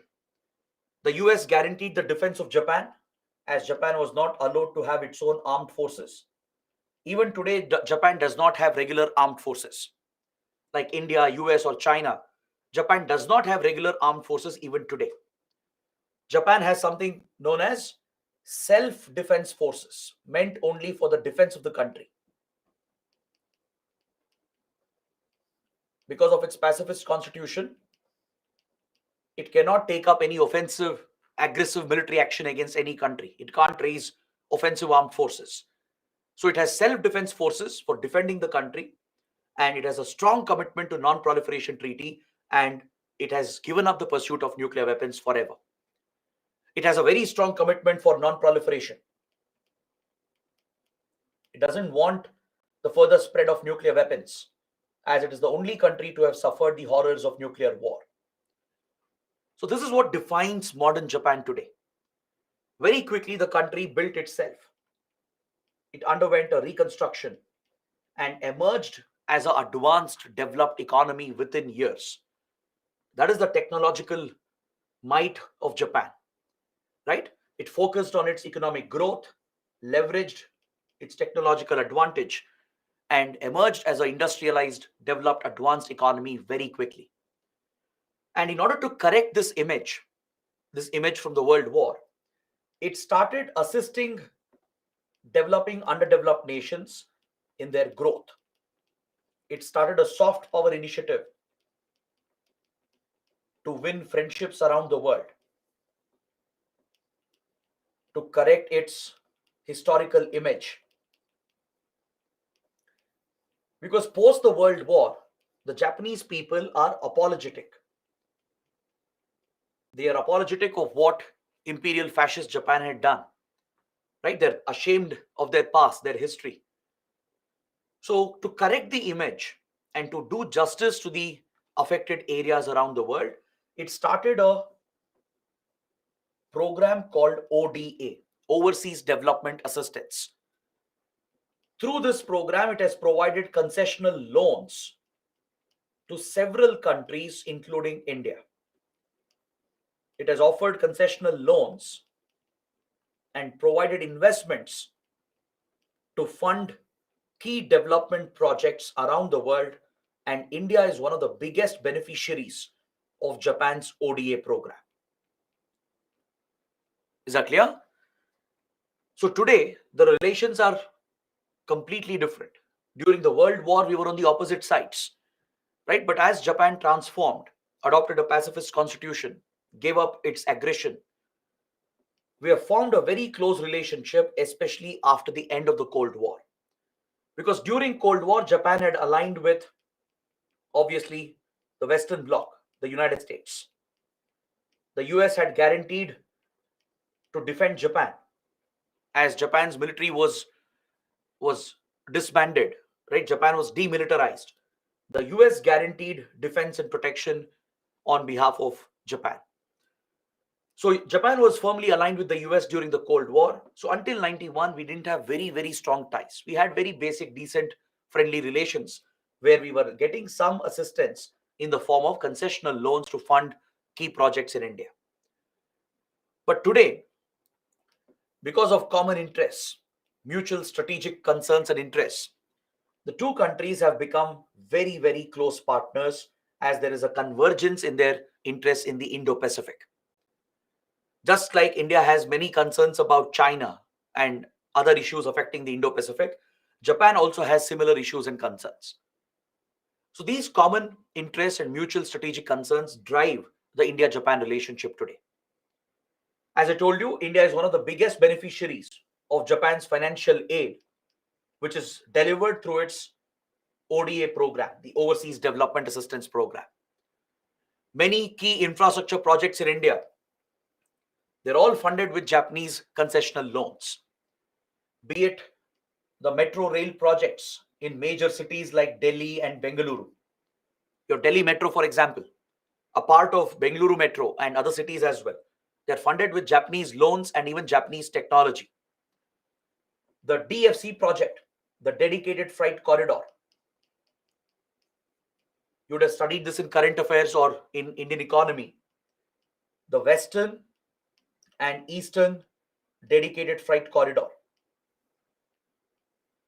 It's essentially a freight corridor, a railway link to carry cargo, to carry freight from the closer to from Delhi towards Mumbai and from Punjab towards Kolkata.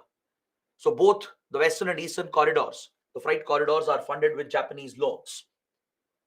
The DMIC corridor coming up along the DFC corridor is also funded by Japan. It's an industrial corridor, right? It consists of a road link along with the railway line, the freight line, which is passing parallelly, with industrial clusters coming up all along this industrial belt. Similar industrial belts have been planned between Bengaluru and Chennai, the Bengaluru-Chennai Industrial Corridor, Bengaluru-Mumbai Industrial Corridor, and many others. So Japan is very eager to fund these proposed projects as well. It is also playing a key role in funding high-speed rail connectivity in India. The first bullet train project of India between Ahmedabad and Mumbai, which is coming up, is also funded with Japanese concessional loans. As you know, Japan is a leader in high-speed rail technology, and Shinkansen, which is the popular bullet train network of Japan, the high-speed train network of Japan. It's known for its speed, punctuality, and effective connectivity it offers. So Japan is sharing the Shinkansen technology with India, helping India to set up high-speed rail networks, beginning with the Ahmedabad-Mumbai bullet train project. It has brought a lot of FDI as well, apart from the loans, and it has become one of the top investors in the Indian economy. Several Japanese companies, they have a major manufacturing presence in India, from Sony to Mitsubishi to Toyota, right, Toshiba, and many, many others. These are just the popular ones. Japanese companies have major investments in India with very large manufacturing facilities. We have a very strong economic relationship. Japan also has brought investments into Northeast India, as I was mentioning, in Assam, in Arunachal Pradesh, in Mizoram, Nagaland. Many development projects are funded by Japan. Road projects, rural development projects, even some power projects are being sponsored by Japan in the Northeast region. So this marks the success of our Look East Act East policy. One goal of Look East Act East was to drive investments into Northeast from these countries. So Japan is becoming a major player in Northeast India to create infrastructure and improve connectivity so that growth opportunities are provided in Northeast India. So this largely explains the kind of economic relations we have built, right? But the relationship has suffered few ups and downs in the past. During the Cold War and after the Cold War, there were few ups and downs. We weren't as close as we are today because of the Cold War divide. As Japan was aligned with US and as US was hostile to India during the Cold War, obviously Japan also maintained its distance from 1950s to 1990s. But after the Cold War, close relations had started, but it was disrupted by the nuclear tests of India. In 1998, when India carried out the Pokhran tests, right, Japan was heavily critical. It criticized India for testing nuclear weapons, as we are not signatories to the Non-Proliferation Treaty. Right? India has committed to not sign the NPT ever. And I've explained why. Because NPT is discriminatory. It only allows the P5 countries to retain their nuclear weapons while forcing other countries to give up their pursuit of nuclear weapons. So if India signs NPT, it essentially means you have to shut down your nuclear program. Right? So from the beginning, from 1967, when NPT was brought out, since then we have strongly opposed it.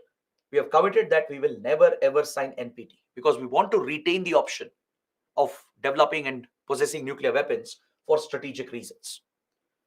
So initially, Japan was critical.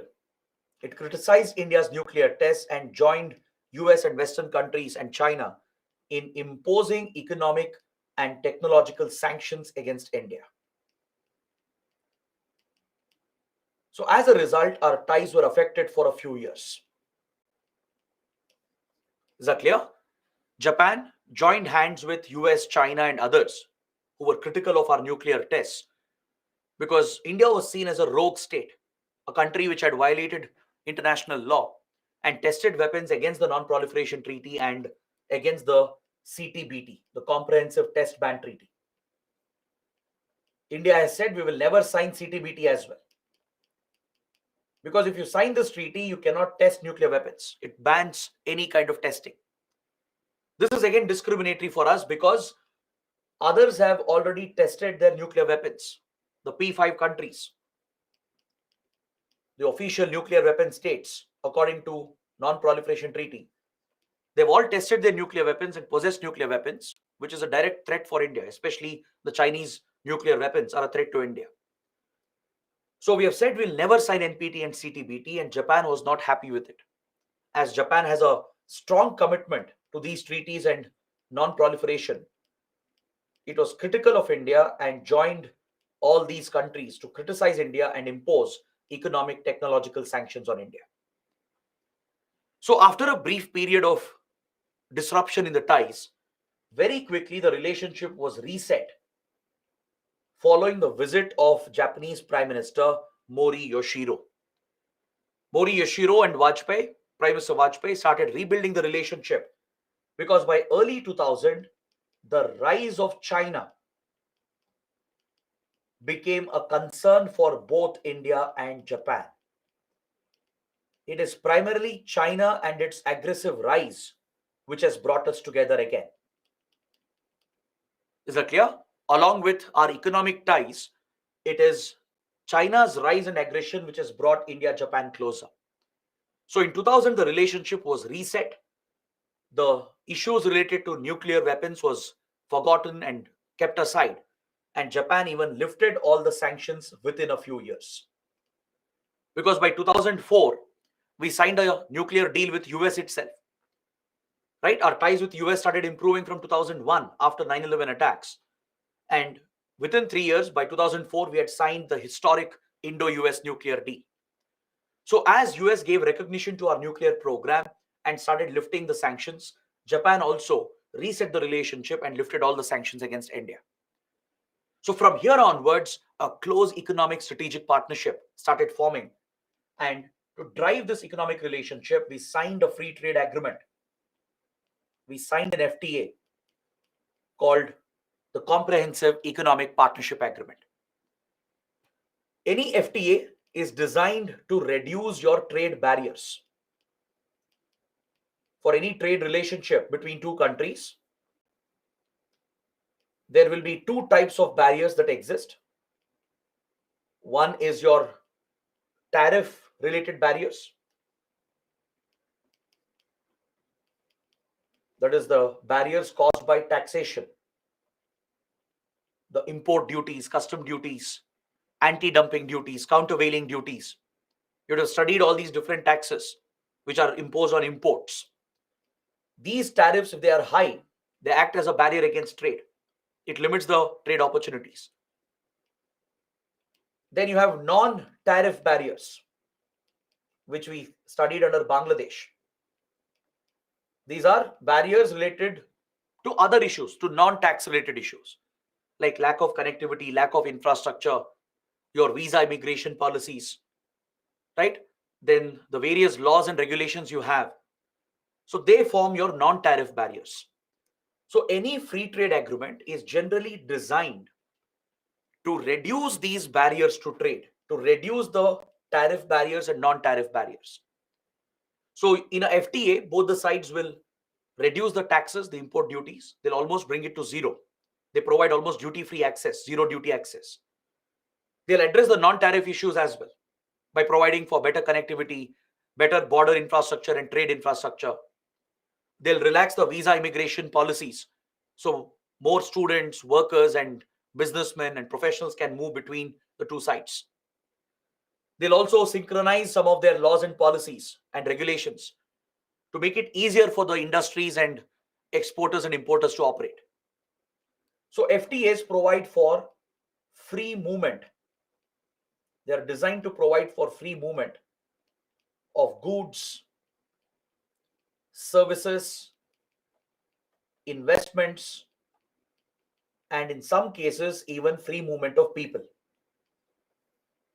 All right, that's what a free trade agreement deals with. So we struck a free trade agreement to further improve our economic ties. And in 2014, we have elevated the relationship to special strategic global partnership. Strategic ties have been established with focus on defense and security. Prior to this, in 2007, as I was mentioning earlier, we had invited Japan to the Malabar exercise. India had invited Japan to the Malabar naval exercise,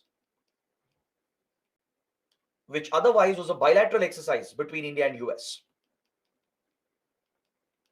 So along with Japan, even Australia, Singapore were invited. But China saw this as a military club designed to contain Chinese influence. So it would retaliate against India, put pressure on India to not hold these exercises. So following the Chinese retaliation, we stopped inviting Japan, Australia, and Singapore and returned Malabar exercise back to the bilateral format for a few years. So this is how our relations started building up. And by 2011, we had a free trade agreement in place. And by 2014, we had elevated the relations to strategic partnership level. In the same year, Japan committed around $35 billion in investments and loans to drive India's economic development. All right? It committed $35 billion as part of concessional loans and FDI, which would drive key projects in India. And finally, in 2015, after China kept threatening India and Japan repeatedly, right? It escalated the border tensions with India. We have studied how China started increasing border incursions post 2010 as India got closer to US, right? As our defense security ties improved with the United States, China started retaliating against India and it started carrying out more frequent border incursions. It started violating all the boundary agreements we have. So India was very uncomfortable with Chinese military aggression, and the same was being experienced by Japan as well. In the East China Sea, China was acting very aggressively over the Senkaku Diaoyu Island dispute. Right, I showed you where this island is located as well when we studied South China Sea, East China Sea disputes. So Japan started facing threats. Chinese Navy and Air Force, the PLA Navy and Air Force, they would deliberately intercept Japanese vessels and aircraft and thus threaten freedom of navigation and overflight in the Indo-Pacific. So this is what brought India-Japan closer, and we invited Japan back into Malabar exercise. We brought Japan back into Malabar, and since then it has become a permanent participant in the Malabar naval exercise. Understood? So please make a note of this. It's very, very important. We had invited once before, but because of Chinese retaliation, we had stopped inviting other countries. It was returned back to bilateral exercise just between India and US. But now that China was acting aggressively against both, it was natural for India, Japan to come together, and Japan was re-invited back into Malabar naval exercises. Is that clear? So it was during this period from early 2000 to 2015 that Japanese Prime Minister Shinzo Abe, a very, very good friend of India, he was recently assassinated, unfortunately, right? It was Shinzo Abe who gave a call for free and open Indo-Pacific. He kept promoting this idea throughout his term. From early 2000 all the way till 2015, he kept promoting the idea of a free and open Indo-Pacific. Basically, he was asking for UN clause provisions to be followed. He was urging for upholding the rules-based order, the international order under international laws, and he was taking a stand against Chinese aggression with regard to maritime disputes. So this is what laid the foundation for like-minded countries to come together to protect UN clause, uphold the need for free and open Indo-Pacific. Right? This became the basis for forming the Quad grouping later. It was Shinzo Abe who suggested the idea of bringing the four like-minded democracies under the so-called Asian Security Diamond. This was the informal name that had been coined several years ago, which referred to a democratic alliance between India, US, Japan, and Australia. As Shinzo Abe kept talking about free and open Indo-Pacific, he urged like-minded countries to uphold UN clause and rules-based international order to protect freedom of navigation and overflight. So this laid the idea for bringing the four democracies together, which shared similar concerns. And informally, this was being referred to as Asian Security Diamond back then. Later, this was given a different shape called the Quad or the Quadrilateral. Is that clear? So, based on this strategic partnership which was forming, we have started holding multiple military exercises today. We have many military exercises with Japan: Dharma Guardian, Shinyu Maitri, Veer Guardian, Jimex.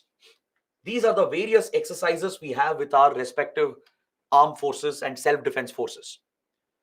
Basically, the Indian Army, Navy, and Air Force, they participate in these exercises with the self-defense forces of Japan. All right? But the biggest development came in 2016 when Japan agreed to sign a civil nuclear deal with India. Now, this was historic. Imagine for a country like Japan, which has given up nuclear weapons, which is the only victim of nuclear war, which has such a strong commitment to non-proliferation treaty and comprehensive test ban treaty, to sign this deal with India when India has not signed these treaties. This was a massive step.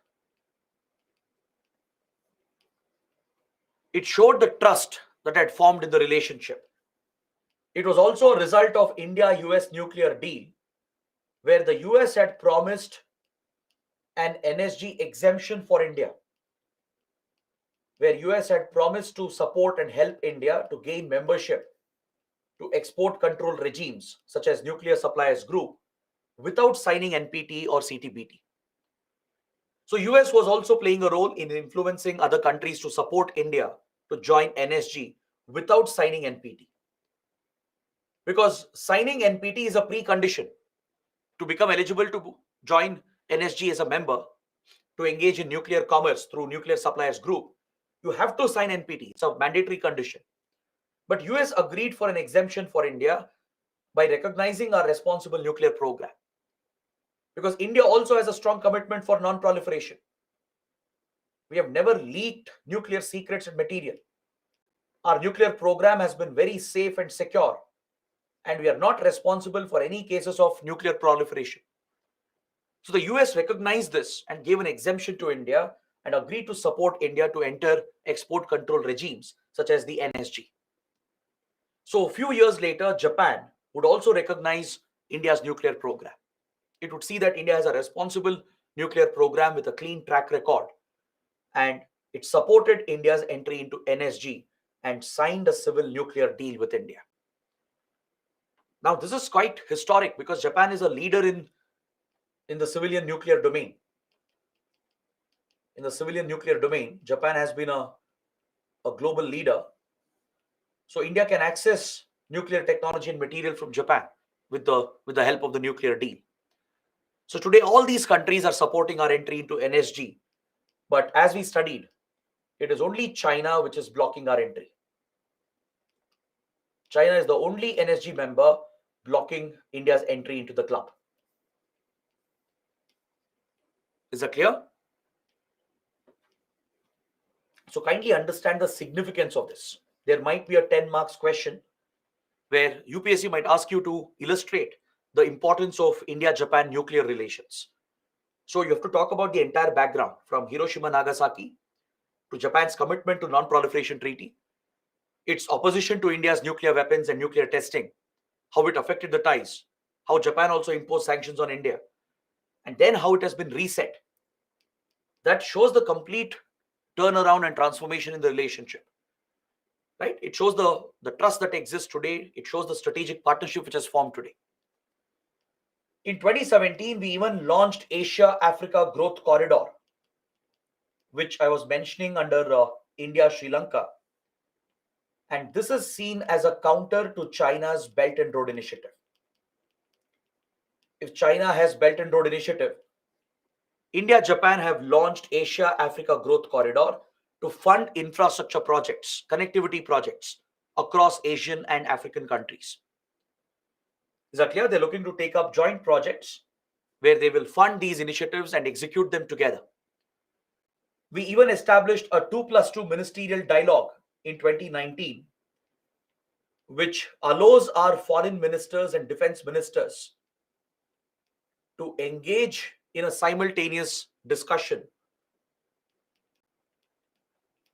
to talk about important foreign policy and security issues.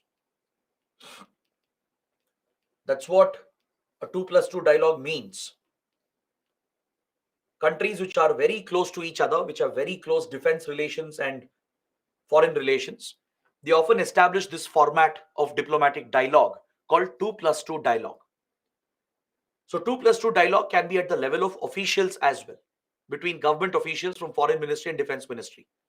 Like, for example, foreign defense secretaries of India will meet with the counterparts of the other country. Even that is a 2+2 dialogue, but at the official level.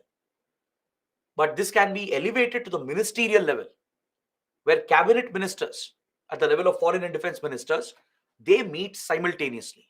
So all the four ministers, so foreign defense ministers from India and Japan, they meet together to discuss the key foreign policy security issues, to align their policies and strategies together.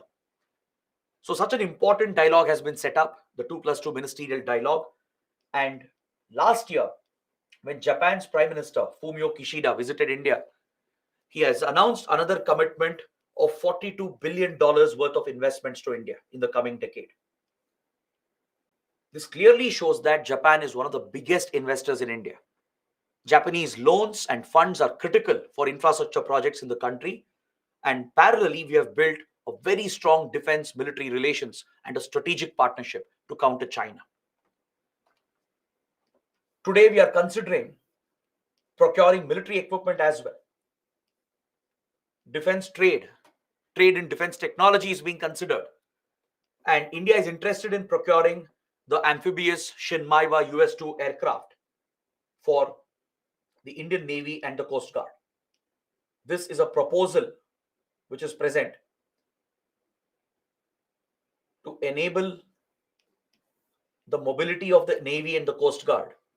We are looking to procure the advanced amphibious aircraft, the US-2 Shinmaiwa, which is a Japanese aircraft. All right, amphibious aircrafts, they can land in water, take off in water.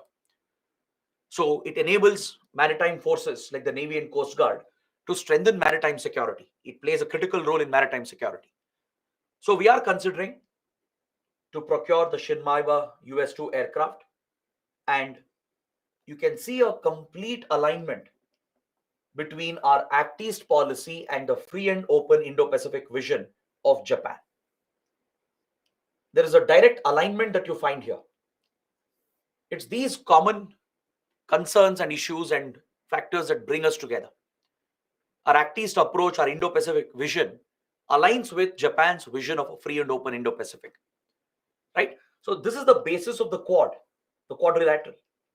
In fact, if you look at the history of the Quad, it goes all the way back to 2004 tsunami, the Indian Ocean tsunami. It was during the 2004 Indian Ocean tsunami, for the first time, these four navies came together to provide disaster management assistance.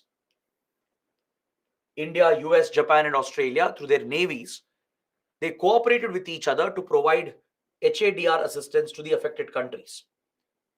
Following this, then Japanese PM Shinzo Abe, he suggested the idea of an Asian security diamond, which would be a coalition of 4 democracies in Indo-Pacific to stabilize the Indo-Pacific and counter the Chinese aggression. For many years, this idea did not get support, right? Because India was very hesitant. India was concerned about instigating China. But as China got more and more aggressive, kept triggering border tensions with India, India was pushed into a corner by 2015. So after 2015, we ignored Chinese concerns, went ahead and invited Japan back into Malabar exercise. And finally, the Quad grouping was also formed by 2016. It's an informal diplomatic grouping, and its main focus is on promoting rules-based order and upholding UN Convention on Law of the Sea that provides for freedom of navigation and overflight in the Indo-Pacific. Is that clear? Later, we have invited Australia as well. Now, Australia also has been brought back under Malabar exercise. So the Quad countries, that is India, US, Japan, and Australia, they are working together to stabilize the Indo-Pacific, which essentially means they are trying to counter the Chinese aggression, the military aggression, the diplomatic aggression China is showing with regard to maritime disputes and land border disputes. But however, Quad also is a challenge for India because US, Japan, and Australia, they wanted to give Quad a military angle. They were very interested to turn this into a military alliance, a military club, something like NATO. That's why China refers to Quad as Asian NATO. China is firmly opposed to the Quad grouping. It sees Quad as a military strategy to contain China and limit Chinese influence. That's why it counters the Quad and calls it Asian NATO. So these other members of Quad, they wanted Quad to become like a military alliance or a military club. Because anyways, the Quad countries had the Malabar exercise, where even Australia was brought back in 2020, which meant they already had a military exercise going on between their navies. But it was India which put its foot down. India rejected the militarization of Quad. India rejected the idea of giving a military angle to the Quad for two reasons. One, because of principle of strategic autonomy. Our foreign policy, as you know, is rooted on the principle of strategic autonomy. We maintain independent foreign policy, which means we have never joined any kind of military alliances. In our entire independent history, we have never joined any military club. Even when we aligned with Soviet Union, we never joined any military grouping or any military alliance. This is against India's belief. The moment you join a military club like this, your options become restricted, you become constrained to the group, and you cannot exercise your independent foreign policy anymore. You will lose your strategic autonomy. India knows very well that we need other countries as well as much as we need Western countries. We need Russia as much as we need US, right? We need many other countries which are opposed to the West as much as we need these Western powers. So joining any such military club limits our options. It restricts our options.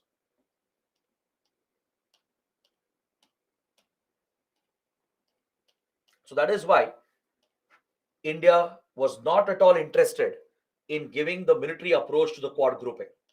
Even though it was pushed by US, Japan, and Australia, right? We firmly stayed away from it. We put our foot down and we said, our principle of strategic autonomy does not allow us to militarize the Quad. We can't be part of any military clubs or groupings. So that's why Quad remains a diplomatic grouping. The second reason why India didn't want to militarize Quad is because we don't want to trigger China. We don't want to unnecessarily provoke or instigate China, because at the end of the day, we will bear the consequences, not the others. US, Japan, Australia don't share land borders with China, but India does. That to a disputed border. If China wants, it can retaliate against India and punish India as well. And we know that very well. It's important to acknowledge and realize that China is a superior power to India. We are not undermining India. Please understand what I'm saying. The government also acknowledges this. India is a formidable power. We are a formidable economy and a military power. But China is a much more superior economic and military power than India. It can inflict severe damage on India compared to what India can do to China in a worst case scenario. So, given that India has a disadvantage, we are a weaker power relatively, it is important to not provoke, to not instigate unnecessarily. This is where India draws the line. We need Western countries to help us to improve our defense preparedness, to provide us with better defense technology so that we can stand up to China. But we don't want to join any military clubs or alliances, form these groups, gang up against China. Because that will be perceived in a very different way, and China will directly retaliate against India and put more pressure on India. China is already reacting. It is already putting more pressure on India just because we have gotten closer to US and Western countries. Now imagine if Quad becomes a military club. China will not hesitate even to trigger a conflict with India. This is where India drew the line. We said we have never joined military clubs, will never join military alliances, right? That violates our principle of strategic autonomy. It will constrain our foreign policy options, and our foreign policy will not be independent anymore. And along with that, we didn't want any triggers because the impact will be felt only by India, and these countries may not come to the direct help of India. If ever there is an India-China conflict, none of these countries will come to the direct help of India. They might give weapon support, intelligence support, etc. Right? They might criticize China, but they will not take on China directly on India's behalf. That will never happen. So India realizes this very well. So this is where we drew the line. All right. So Quad remains a diplomatic grouping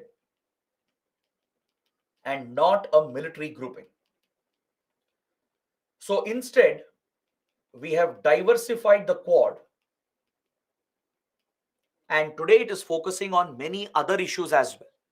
It's not just restricted to enforcing UN clause and upholding rules-based international order. Quad has gone beyond this. Today it is focused on critical emerging technologies, in improving supply chains, in creating parallel supply chains. It's focused on vaccine development and strategies to combat pandemics. It's also focused on many other issues, including climate change, which affects the Indo-Pacific. So many new dimensions have been added to the Quad grouping, as a result of which it has become a diversified diplomatic grouping. It definitely helps India to put pressure on China, to counter China, but within limits, without escalating, without leading to military tensions. We can use the diplomatic platform to get help from US, Japan, and Australia to uphold UN clause and rules-based international order in the Indo-Pacific.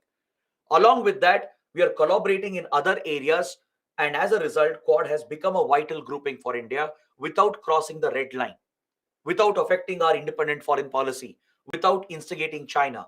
And that is the balance that India has struck. Is that clear? Now, this is India's policy of multi-alignment. This is the true display of our policy of multi-alignment. Meaning we will align with any country who will serve our interests. During Cold War, we were non-aligned. We were pushing non-alignment. But non-alignment is outdated. NAM is an outdated concept today. We moved away from non-alignment many, many years ago. In fact, the moment Indira Gandhi sought Soviet Union's help in 1971, from there itself, we started moving away from non-alignment. Especially after 1991, after Cold War ended, we have largely moved away from non-alignment. That's why we don't pay much importance to the NAM movement. We don't even attend NAM meetings many times. Today, in the last 30 years, our focus is multi-alignment. We will align with any country, any power. even if it's Pakistan, even if it's China, if they can serve our interests, our national interests, we will align with them. We will work with them. That is how we balance different conflicting powers. We'll work with China as well. We'll work with US as well. We'll work with Russia as well. We'll work with US and European countries as well. They might have enmities. They might have rivalries and conflicts. That is not our concern. Our concern is our national interests. So that is the balance we strike through our multi-alignment approach. And that is how we are a member of Quad grouping. At the same time, we are a member of SCO, BRICS, and other such groupings as well. Understood? So Japan is a key member of the Quad. And it's important to know what exactly is this grouping and how India has been using the platform. Is that clear? The last point, India, Japan are pushing for reforms of UN through an informal group called the G4. They're pushing for a permanent seat at UN Security Council. We have rejected the outdated structure of the UN. And as new powers have emerged across the world, we have formed an alliance with 4 like-minded countries from different continents. And we have formed this group called the G4. It's an informal group at the UN pushing for reforms of UN and demanding a permanent seat at UNSC. The G4 includes India, Japan, Brazil, and Germany. These are the G4 countries. The major powers from Asia, Europe, and Latin America, right? They have emerged as major powers in geopolitics today, and they are demanding a permanent seat, pushing for UN reforms through an informal group called G4. All right? But they are facing opposition from a rival group called the Coffee Club. There is another informal group at UN called Coffee Club, which is opposing the permanent seat for G4 countries. This Coffee Club is mainly made up of regional rivals of these G4 countries, like Pakistan for India, South Korea for Japan. Even though South Korea is a friend and ally, it doesn't want Japan to become a permanent member. That will undermine South Korean influence. Similarly, Argentina for Brazil, right? If Brazil becomes the representative from South America as a permanent member, Argentina would be undermined. Italy from Europe is opposing Germany's entry, right? It will undermine Italy's role because UK, France are already permanent members. If Germany also becomes a permanent member, Italy will be sidelined. So many of these regional rivals and other countries who are against UN reforms, who are against permanent seat to these 4 countries, they have formed a counter group, an opposition informal group called Coffee Club. So at UNSC, you see this conflict between G4 and Coffee Club. So India, along with Japan, Brazil, Germany, is pushing for a permanent seat and the reforms of the UN, but Coffee Club countries are opposing it. So this covers the entire spectrum of India-Japan relations. If you can understand all these key points and understand the analysis that I have provided, right, this covers the whole topic. It will give you enough material to answer any question that might come on this topic. Is that clear? Don't neglect Japan at any cost. It's a very, very important country. So if this is clear, let's move on to the next country, India and Vietnam. It's a smaller topic. We'll complete this. And then we will take a look at all the important groupings and organizations from Southeast Asia and East Asia. So if you look at India-Vietnam relations, today it's a very special strategic relationship, but in the past, there has been complexities involved. For example, during the Cold War, Vietnam got divided. The Vietnam War broke out, which was a direct result of Cold War rivalries. And it was essentially a proxy war involving the communist powers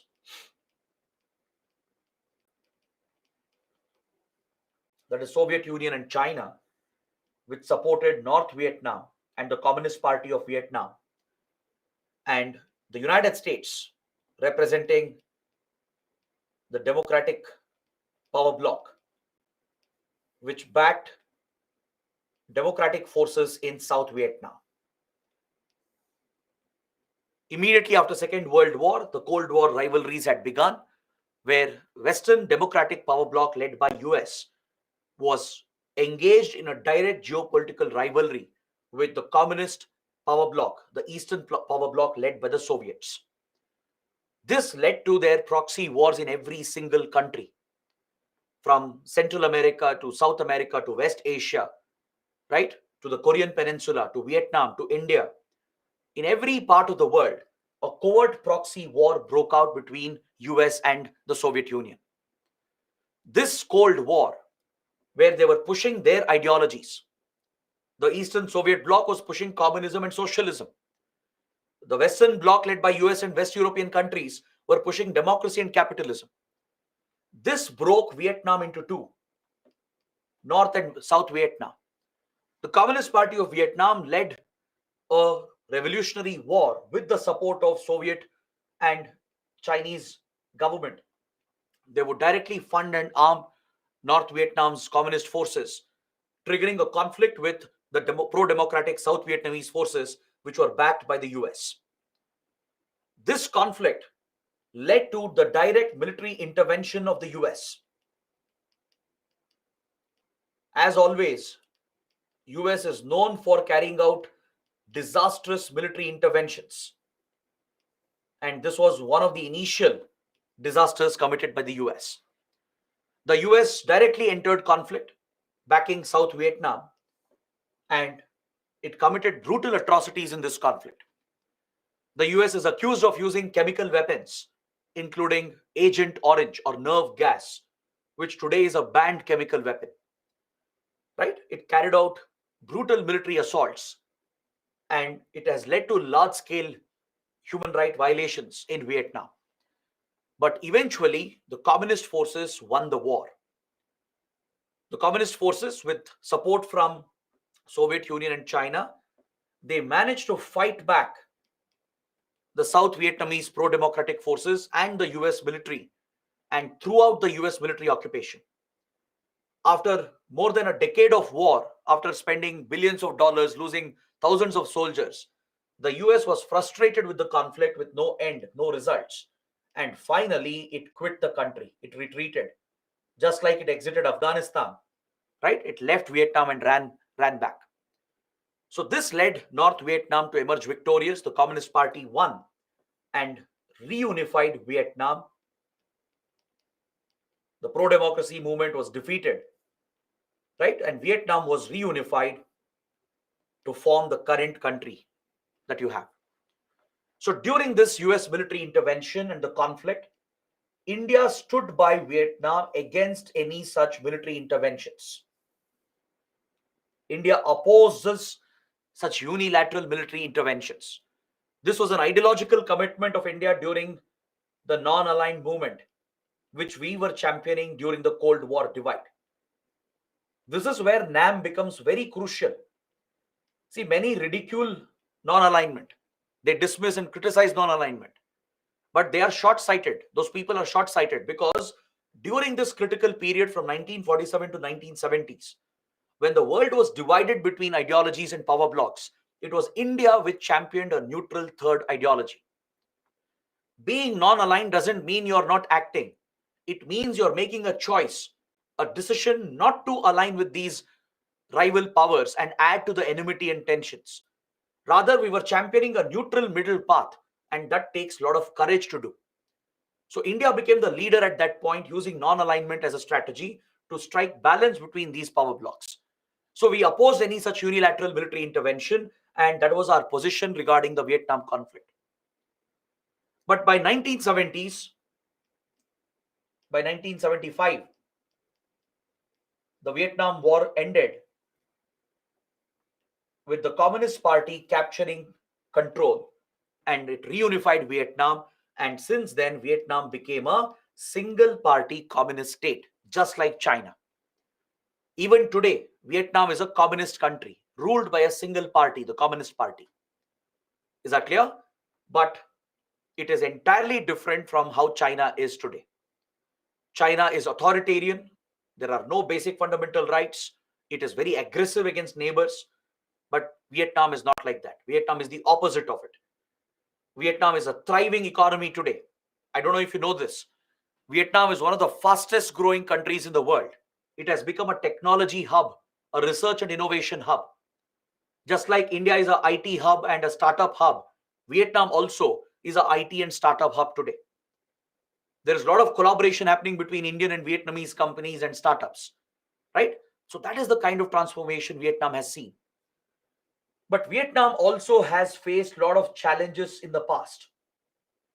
After reunifying, it faced many challenges because obviously on one hand we had aligned with Soviet Union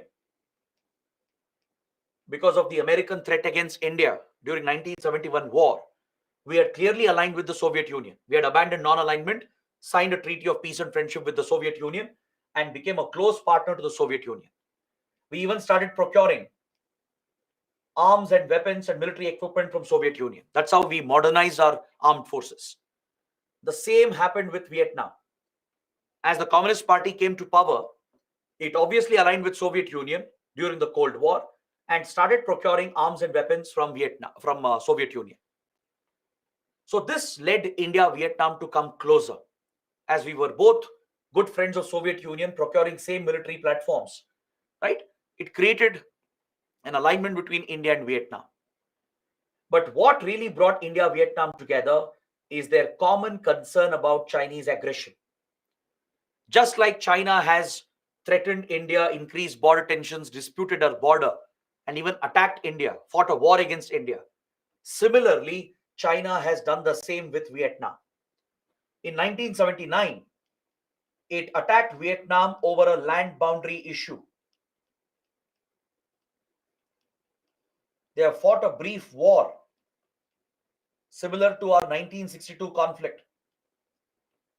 So Vietnam has always seen China as a major threat, a strategic military threat. We have studied the maritime dispute that exists in South China Sea. Right? I've explained this in detail under India-China. So here as well, China has claimed Vietnam's territories and EEZ. The Spratly Islands, the Paracel group of islands, which would belong to Vietnam, are being claimed by China, and China is claiming the whole EEZ to itself. So because of these land boundary issue, the brief conflict, and later the maritime dispute in South China Sea, a strategic alignment has developed between India and Vietnam. After the Cold War came to an end, we established very close economic ties in various sectors like agriculture, healthcare. We started making investments in both the countries. Many Indian companies operate here. Many Indian companies have big investments that have happened in the last 30 years. Our economic relations have really boomed and developed, from agriculture to science and technology to space cooperation, healthcare, IT, and research and development as well. In all these key sectors, there is close collaboration today between India and Vietnam. All right. So in 2007, they elevated the relationship to a strategic partnership level. And in 2016, recently, they have further elevated this to comprehensive strategic partnership. It basically signifies the growing strategic ties. You form strategic ties with close partners with whom you have a well diversified relationship. Strategic partnership means the relationship is not limited to one or two areas. It's a very diversified relationship, from defense to technology, agriculture, economic cooperation, cultural ties, health and education. When you have such multiple sectors of cooperation, that's when we call it a strategic partnership. So countries which are very, very close to each other with a lot of focus on defense and security issues, they elevate their ties with strategic partnership agreements and comprehensive strategic partnership agreements. So today, India-Vietnam relations have truly diversified, and it's one of the strongest relations that we have in the region. Is that clear? So let's see what concern do they have with China and what kind of defense military relations and economic relations have developed. The biggest concern for both happens to be the Chinese aggression, both over their land border and also in the maritime domain in the Indo-Pacific. India faces rising Chinese influence in the Indian Ocean. Vietnam faces maritime threats in South China Sea over the South China Sea dispute, right? Along the Himalayan border and also along the China-Vietnam border, there are tensions created by China. And China is very aggressive. It does not hesitate to use military force to carry out incursions and threaten the other countries and even violate their sovereignty. This is something that brings us together. It's the history of clashes and conflict that we have with China that brings the two countries together. And naturally, we have formed a strategic partnership designed to counter China. All right. Remember, I told you one incident while talking about South China Sea. In 2012, India's OVL had been invited for oil exploration. Since Vietnam has hydrocarbon reserves in South China Sea, which is part of its exclusive economic zone, it's part of the Spratly Islands and Paracel Islands and the EEZ around it. It belongs to Vietnam according to UN clause provisions. So in Vietnamese EEZ, Vietnam wanted to explore hydrocarbon resources and extract the resources as well. So it had invited India to participate in the joint exploration.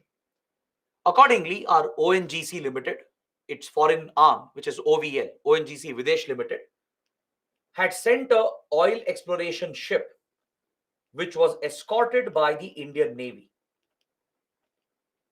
These Indian ships were threatened by the Chinese Navy and intercepted, and they were asked to go back as China claimed that to be Chinese waters. The PLA Navy intercepted the Indian vessels, threatened the Indian vessels to go back, saying that these are Chinese waters, these are Chinese EEZ. Now, this is a clear disruption of freedom of navigation. Freedom of navigation, as I've repeatedly told you, is a fundamental right under UN clause. That is the rules-based international order. But China is repeatedly violating it, and it does not hesitate to use military aggression to disrupt this right for others. This is what brings us together, India, Vietnam. This is why we come together, because we both have a geostrategic convergence. We have the same thought about Indo-Pacific. We want Indo-Pacific to remain free and open. We want freedom of navigation guaranteed under UN clause to be upheld at any cost. And we want to protect the rules-based international order. This is what drives our relationship. We have the same position on this issue, and we oppose Chinese military aggression in the maritime domain. Understood? So if you look at our defense ties, naturally it's very, very close. Not just because of China, but also because of our past ties with the Soviet Union and current relations with Russia. Because most of our military equipment, they are of Russian and Soviet origin. This is another common factor. Apart from the common concerns against China that we have, right? The other factor which brings us together in the defense domain is the common military equipment that we have. Just like India has Russian kilo-class submarines, the Sukhoi 30 fighter jets, even Vietnam has the same. Vietnam's Navy and its Air Force, they operate similar equipment. So this is where India is helping Vietnam. We are training their armed forces in operating the Russian and Soviet equipment. Indian Navy and Indian Air Force, they provide military training to Vietnamese forces in operating Russian and Soviet equipment. We also help them in repairing servicing and in providing spare parts to the Russian military platforms, because India has created an indigenous infrastructure for that. We produce a lot of spare components indigenously to service and repair the Russian Soviet equipment. So this is something we share with Vietnam. We have even given a loan, a concessional loan for this of around $500 million. India has given a line of credit of 500 million through which Vietnam can procure defense equipment from India, especially spare parts and components to upgrade Russian and Soviet defense platforms. Apart from that, we have brought out a joint vision statement recently called India-Vietnam Defense Partnership Towards 2030. It was signed last year. It shows that we have a long-term vision and we are looking to further step up the defense partnership in the coming decade. We are part of many joint military exercises, especially naval exercises like Milan.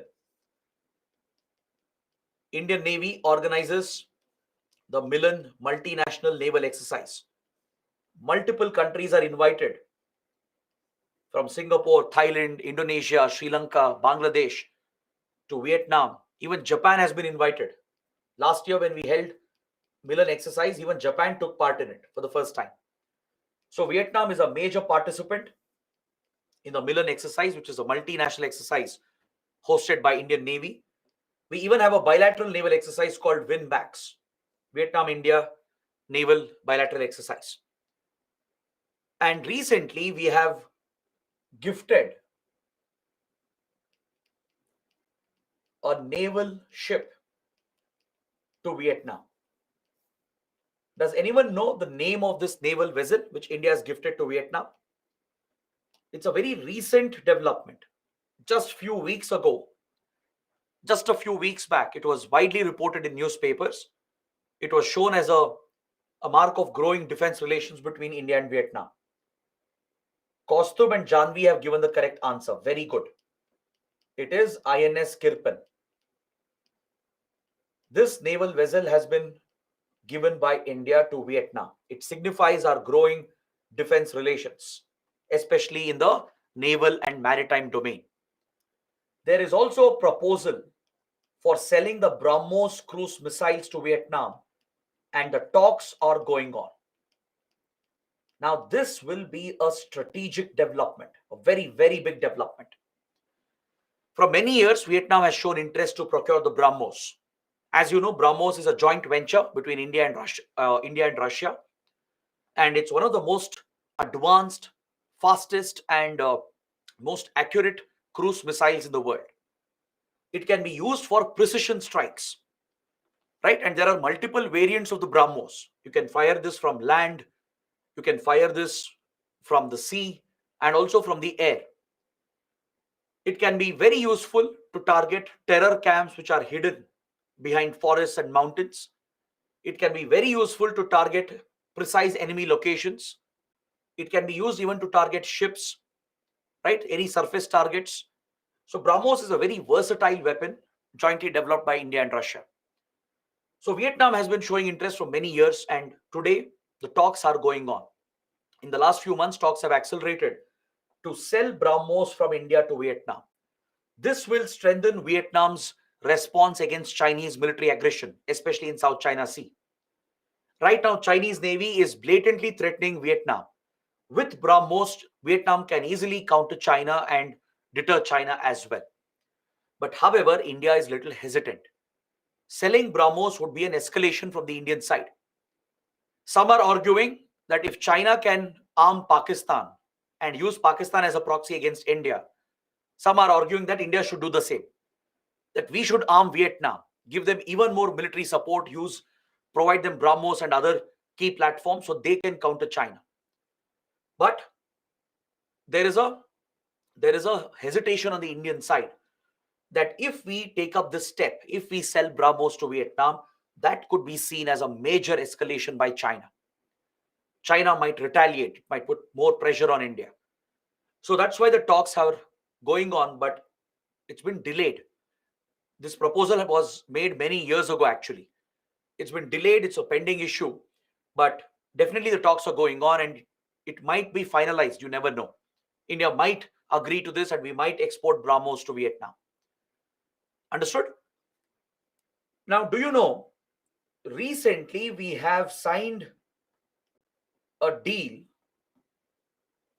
to export BrahMos to another country, another Southeast Asian country. Do you know which country it is? Last year, we signed a historic deal to export BrahMos to a Southeast Asian country. Very good. Most of you are getting the right answer. It is Philippines. Philippines also has maritime disputes in South China Sea. We saw the Scarborough Shoal, Macclesfield Bank, and New Mischief Reef. I showed you all those locations, these small islands in South China Sea, which actually belongs to Philippines, but China is claiming them. China threatens Philippines and targets Philippines as well with military aggression. Right? Philippines had approached Permanent Court of Arbitration, filed a case against China, PCA. PCA ruled in favor of Philippines and ordered China to respect UN clause. But still, China has ignored the PCA award and it continues to threaten Philippines and act against Philippines. So, India selling BrahMos to Philippines is a major step. The deal has been signed and we are going to export in the near future. We are going to send BrahMos missiles, the cruise missiles, to Philippines. So now that India has signed the deal with Philippines, it might become easier to sell the BrahMos missiles to Vietnam as well. So this is something you should watch out for. It's a very, very big development. It shows India's increasing military profile in the South China Sea. Right? It is India's way of countering China in a way. Just like China, arms Pakistan, uses other countries in South Asia and Indian Ocean to counter India and to contain India. So this is the special relationship that we share, and you see this in the space domain as well. There is very close collaboration in the space sector. ISRO is looking to set up a satellite tracking imaging center, because to track our rocket launches and satellite launches, we need a global network of tracking stations. Right? We already have few such tracking stations. We have one in Mauritius. We have one in Brunei, one in Indonesia. ISRO has already set up these tracking stations in foreign countries to track the launches from Sriharikota and even to maintain contact with the satellites in orbit, to control their operations, right? To raise and lower their orbits, to receive data from them. You need a global network of stations to track satellites and maintain communication with them. So these are stations which we have already set up. We are looking at Bhutan as well. There is a proposal to set up a station like this with Bhutan. And there is a proposal to set up a satellite tracking imaging center in Vietnam as well. Is that clear?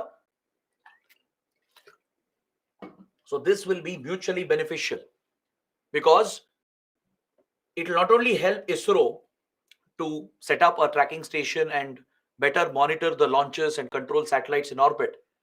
It could also help Vietnam, and it could be given a military angle if required. Since it will consist of an imaging center as well, which can receive imaging data from our Earth observation satellites. They are essentially spy satellites, military satellites. You would have heard of RISAT, Cartosat, and many others.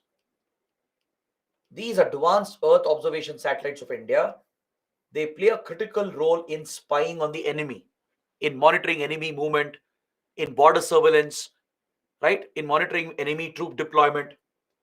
So if India shares the imagery with Vietnam, it could help Vietnam to monitor Chinese military deployment along the land border and also in South China Sea. Is that clear? This is a proposal. So in return for allowing ISRO to set up the tracking station, we are promising that imagery support, imagery intelligence will be provided. All right, imagery intelligence is crucial, which is generated from Earth observation satellites. It's crucial in monitoring border areas to check, border infiltration, to tackle organized crime, and even to monitor enemy movement and deployment. So this is the kind of space and defense cooperation that we have built. And we also have very close economic ties, as I was mentioning. So today, Vietnam is one of the fastest growing economies, and we do have a significant trading relationship. There are many Indian workers working in Vietnam. There are Vietnamese companies and startups in India, right? Indian companies have big investments as well. So the trade and economic partnership is growing. IT sector, startups, research, development, innovation, these are becoming the focus areas, apart from other areas like agriculture, pharmaceuticals, and others.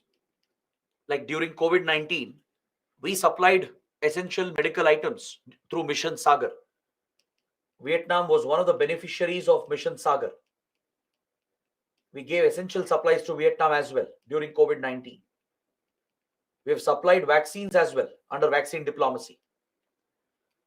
India also is funding development projects.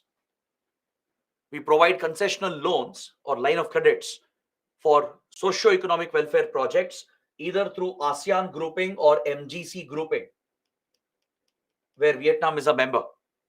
Through these regional groupings like ASEAN and MGC, Mekong Ganga Cooperation, we are funding few development initiatives in Vietnam and in the region around it to promote socio-economic welfare.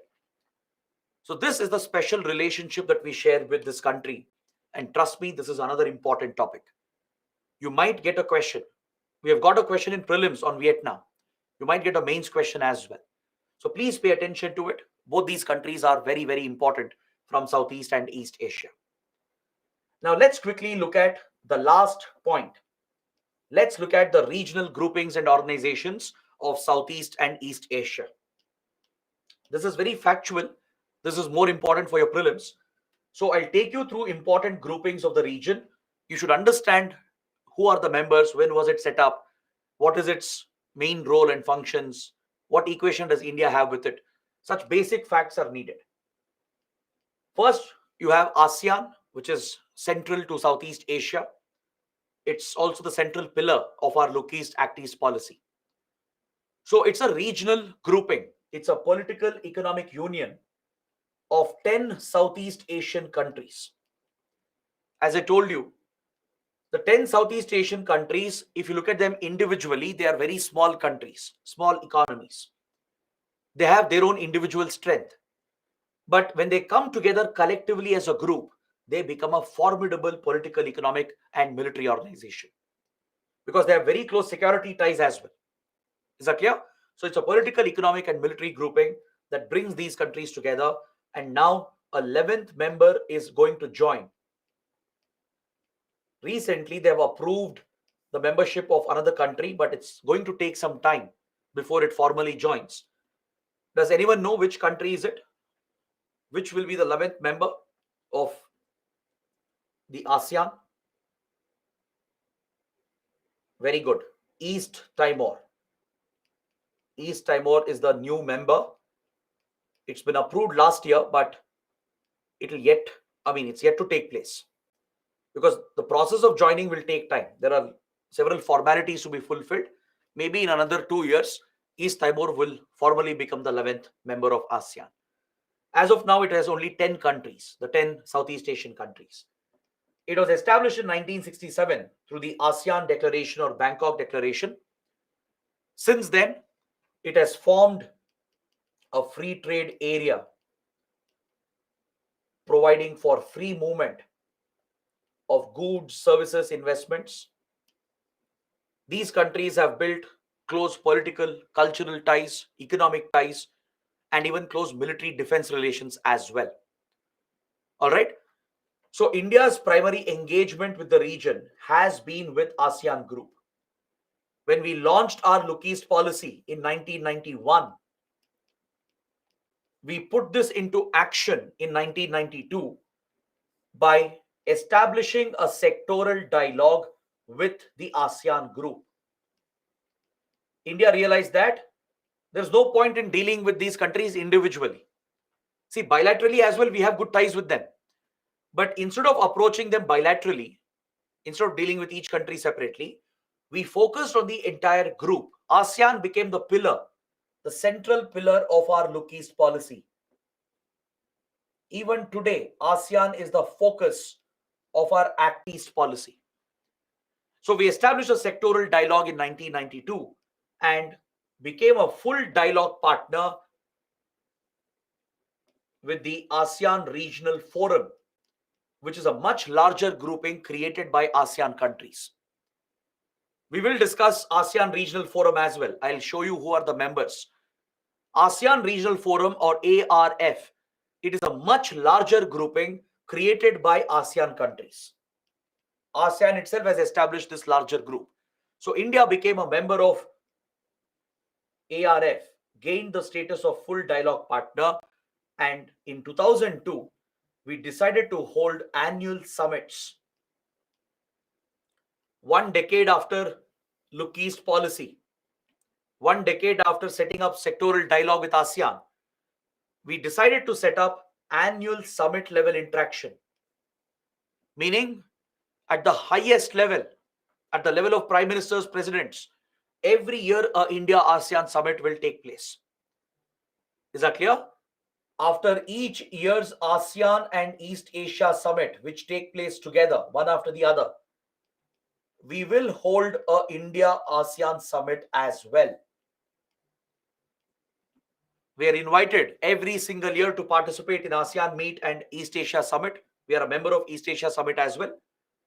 Following these meetings, which is a multilateral meeting, we hold a separate dialogue with ASEAN countries. Right? That's why Indian Prime Minister will travel and attend these summits. Just few weeks ago, just 2 days before we held the G20 summit, the ASEAN East Asia Summit was held in Indonesia, and PM Modi traveled to Indonesia, even though G20 summit was about to begin in India. That shows the importance we attach to ASEAN and East Asia Summit. Right? So ASEAN is the primary focus of our Look East, Act East policy. And we are also part of this larger group called ASEAN Regional Forum. This was established in 1994 by ASEAN countries to promote security cooperation and promote peaceful, stable relations in the region amongst all the members present in and around ASEAN countries. There are 27 members involved in this forum. That includes your 10 ASEAN countries who started this forum, 10 dialogue partners of ASEAN, that is Australia, Canada, China, European Union, India, Japan, New Zealand, South Korea, Russia, and US. These are the 10 dialogue partners of ASEAN. They have this status. All right? And other middle powers from the region, from South Asia, from East Asia, they've all been invited. Like Bangladesh, DPRK, that's your North Korea, Mongolia, Pakistan, Sri Lanka, Timor-Leste, and one observer, Papua New Guinea, from the Pacific. All these countries are part of it, the ASEAN Regional Forum. It's seen as a security forum focusing on security issues and stabilizing the ASEAN region and the larger Indo-Pacific region. All right, so these are two important groups you have to remember, ASEAN and ASEAN Regional Forum. If you look at India-ASEAN relations, the biggest success we have seen under Look East, Act East policy is the signing of the free trade agreement that I was mentioning. Right, we have signed the Comprehensive Economic Cooperation Agreement in 2003, based on which we worked out a trade agreement in goods, services, and investments. These negotiations took few more years after the CECA was signed. And the first trade in goods agreement was signed in 2009, which has come into force from 2010. this provides free movement for goods between India and ASEAN. The idea is to promote exports of both the sides to boost the bilateral trade volume. Few years later, we signed the Trade in Services and Investments in 2015, which has now provided for free movement of services and investments as well. So it's a very comprehensive free trade agreement that covers goods, services, and investments. All right, but however, the FTA has definitely boosted bilateral trade.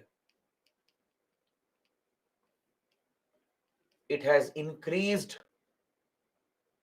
Indian exports. It has helped our economy, definitely, there's no doubt. Our exports have gone up, creating more jobs in India, boosting production in India. Right, the bilateral trade volume has increased. So there are many positives from this FTA. But along with the positive developments, there are major concerns for India because we have had a bitter experience with this FTA. See, FTAs can be a double-edged sword. It can benefit, at the same time it can cause harm, it can cause damage. So India has had a bitter experience, and we feel that ASEAN countries, they ensured that they got more benefits from the deal than India.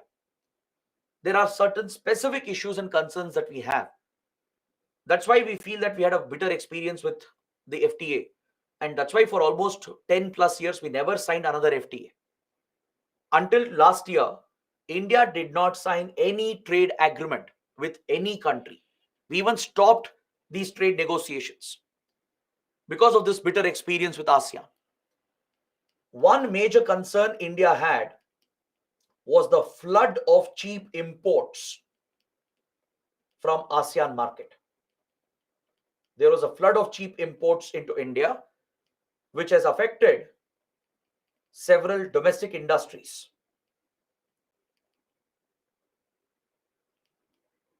Because see, the tariffs are reduced and almost duty-free access is given in select commodities. And if this is not well negotiated with adequate protection for your domestic industry, it might lead to a flood of cheap imports into the country.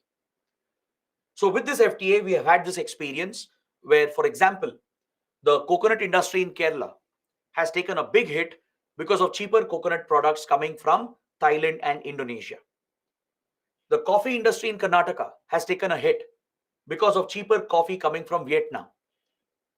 Similarly, electronics, the limited electronic sector we have in the MSME sector has taken a hit because of the cheaper products coming from Southeast Asian markets.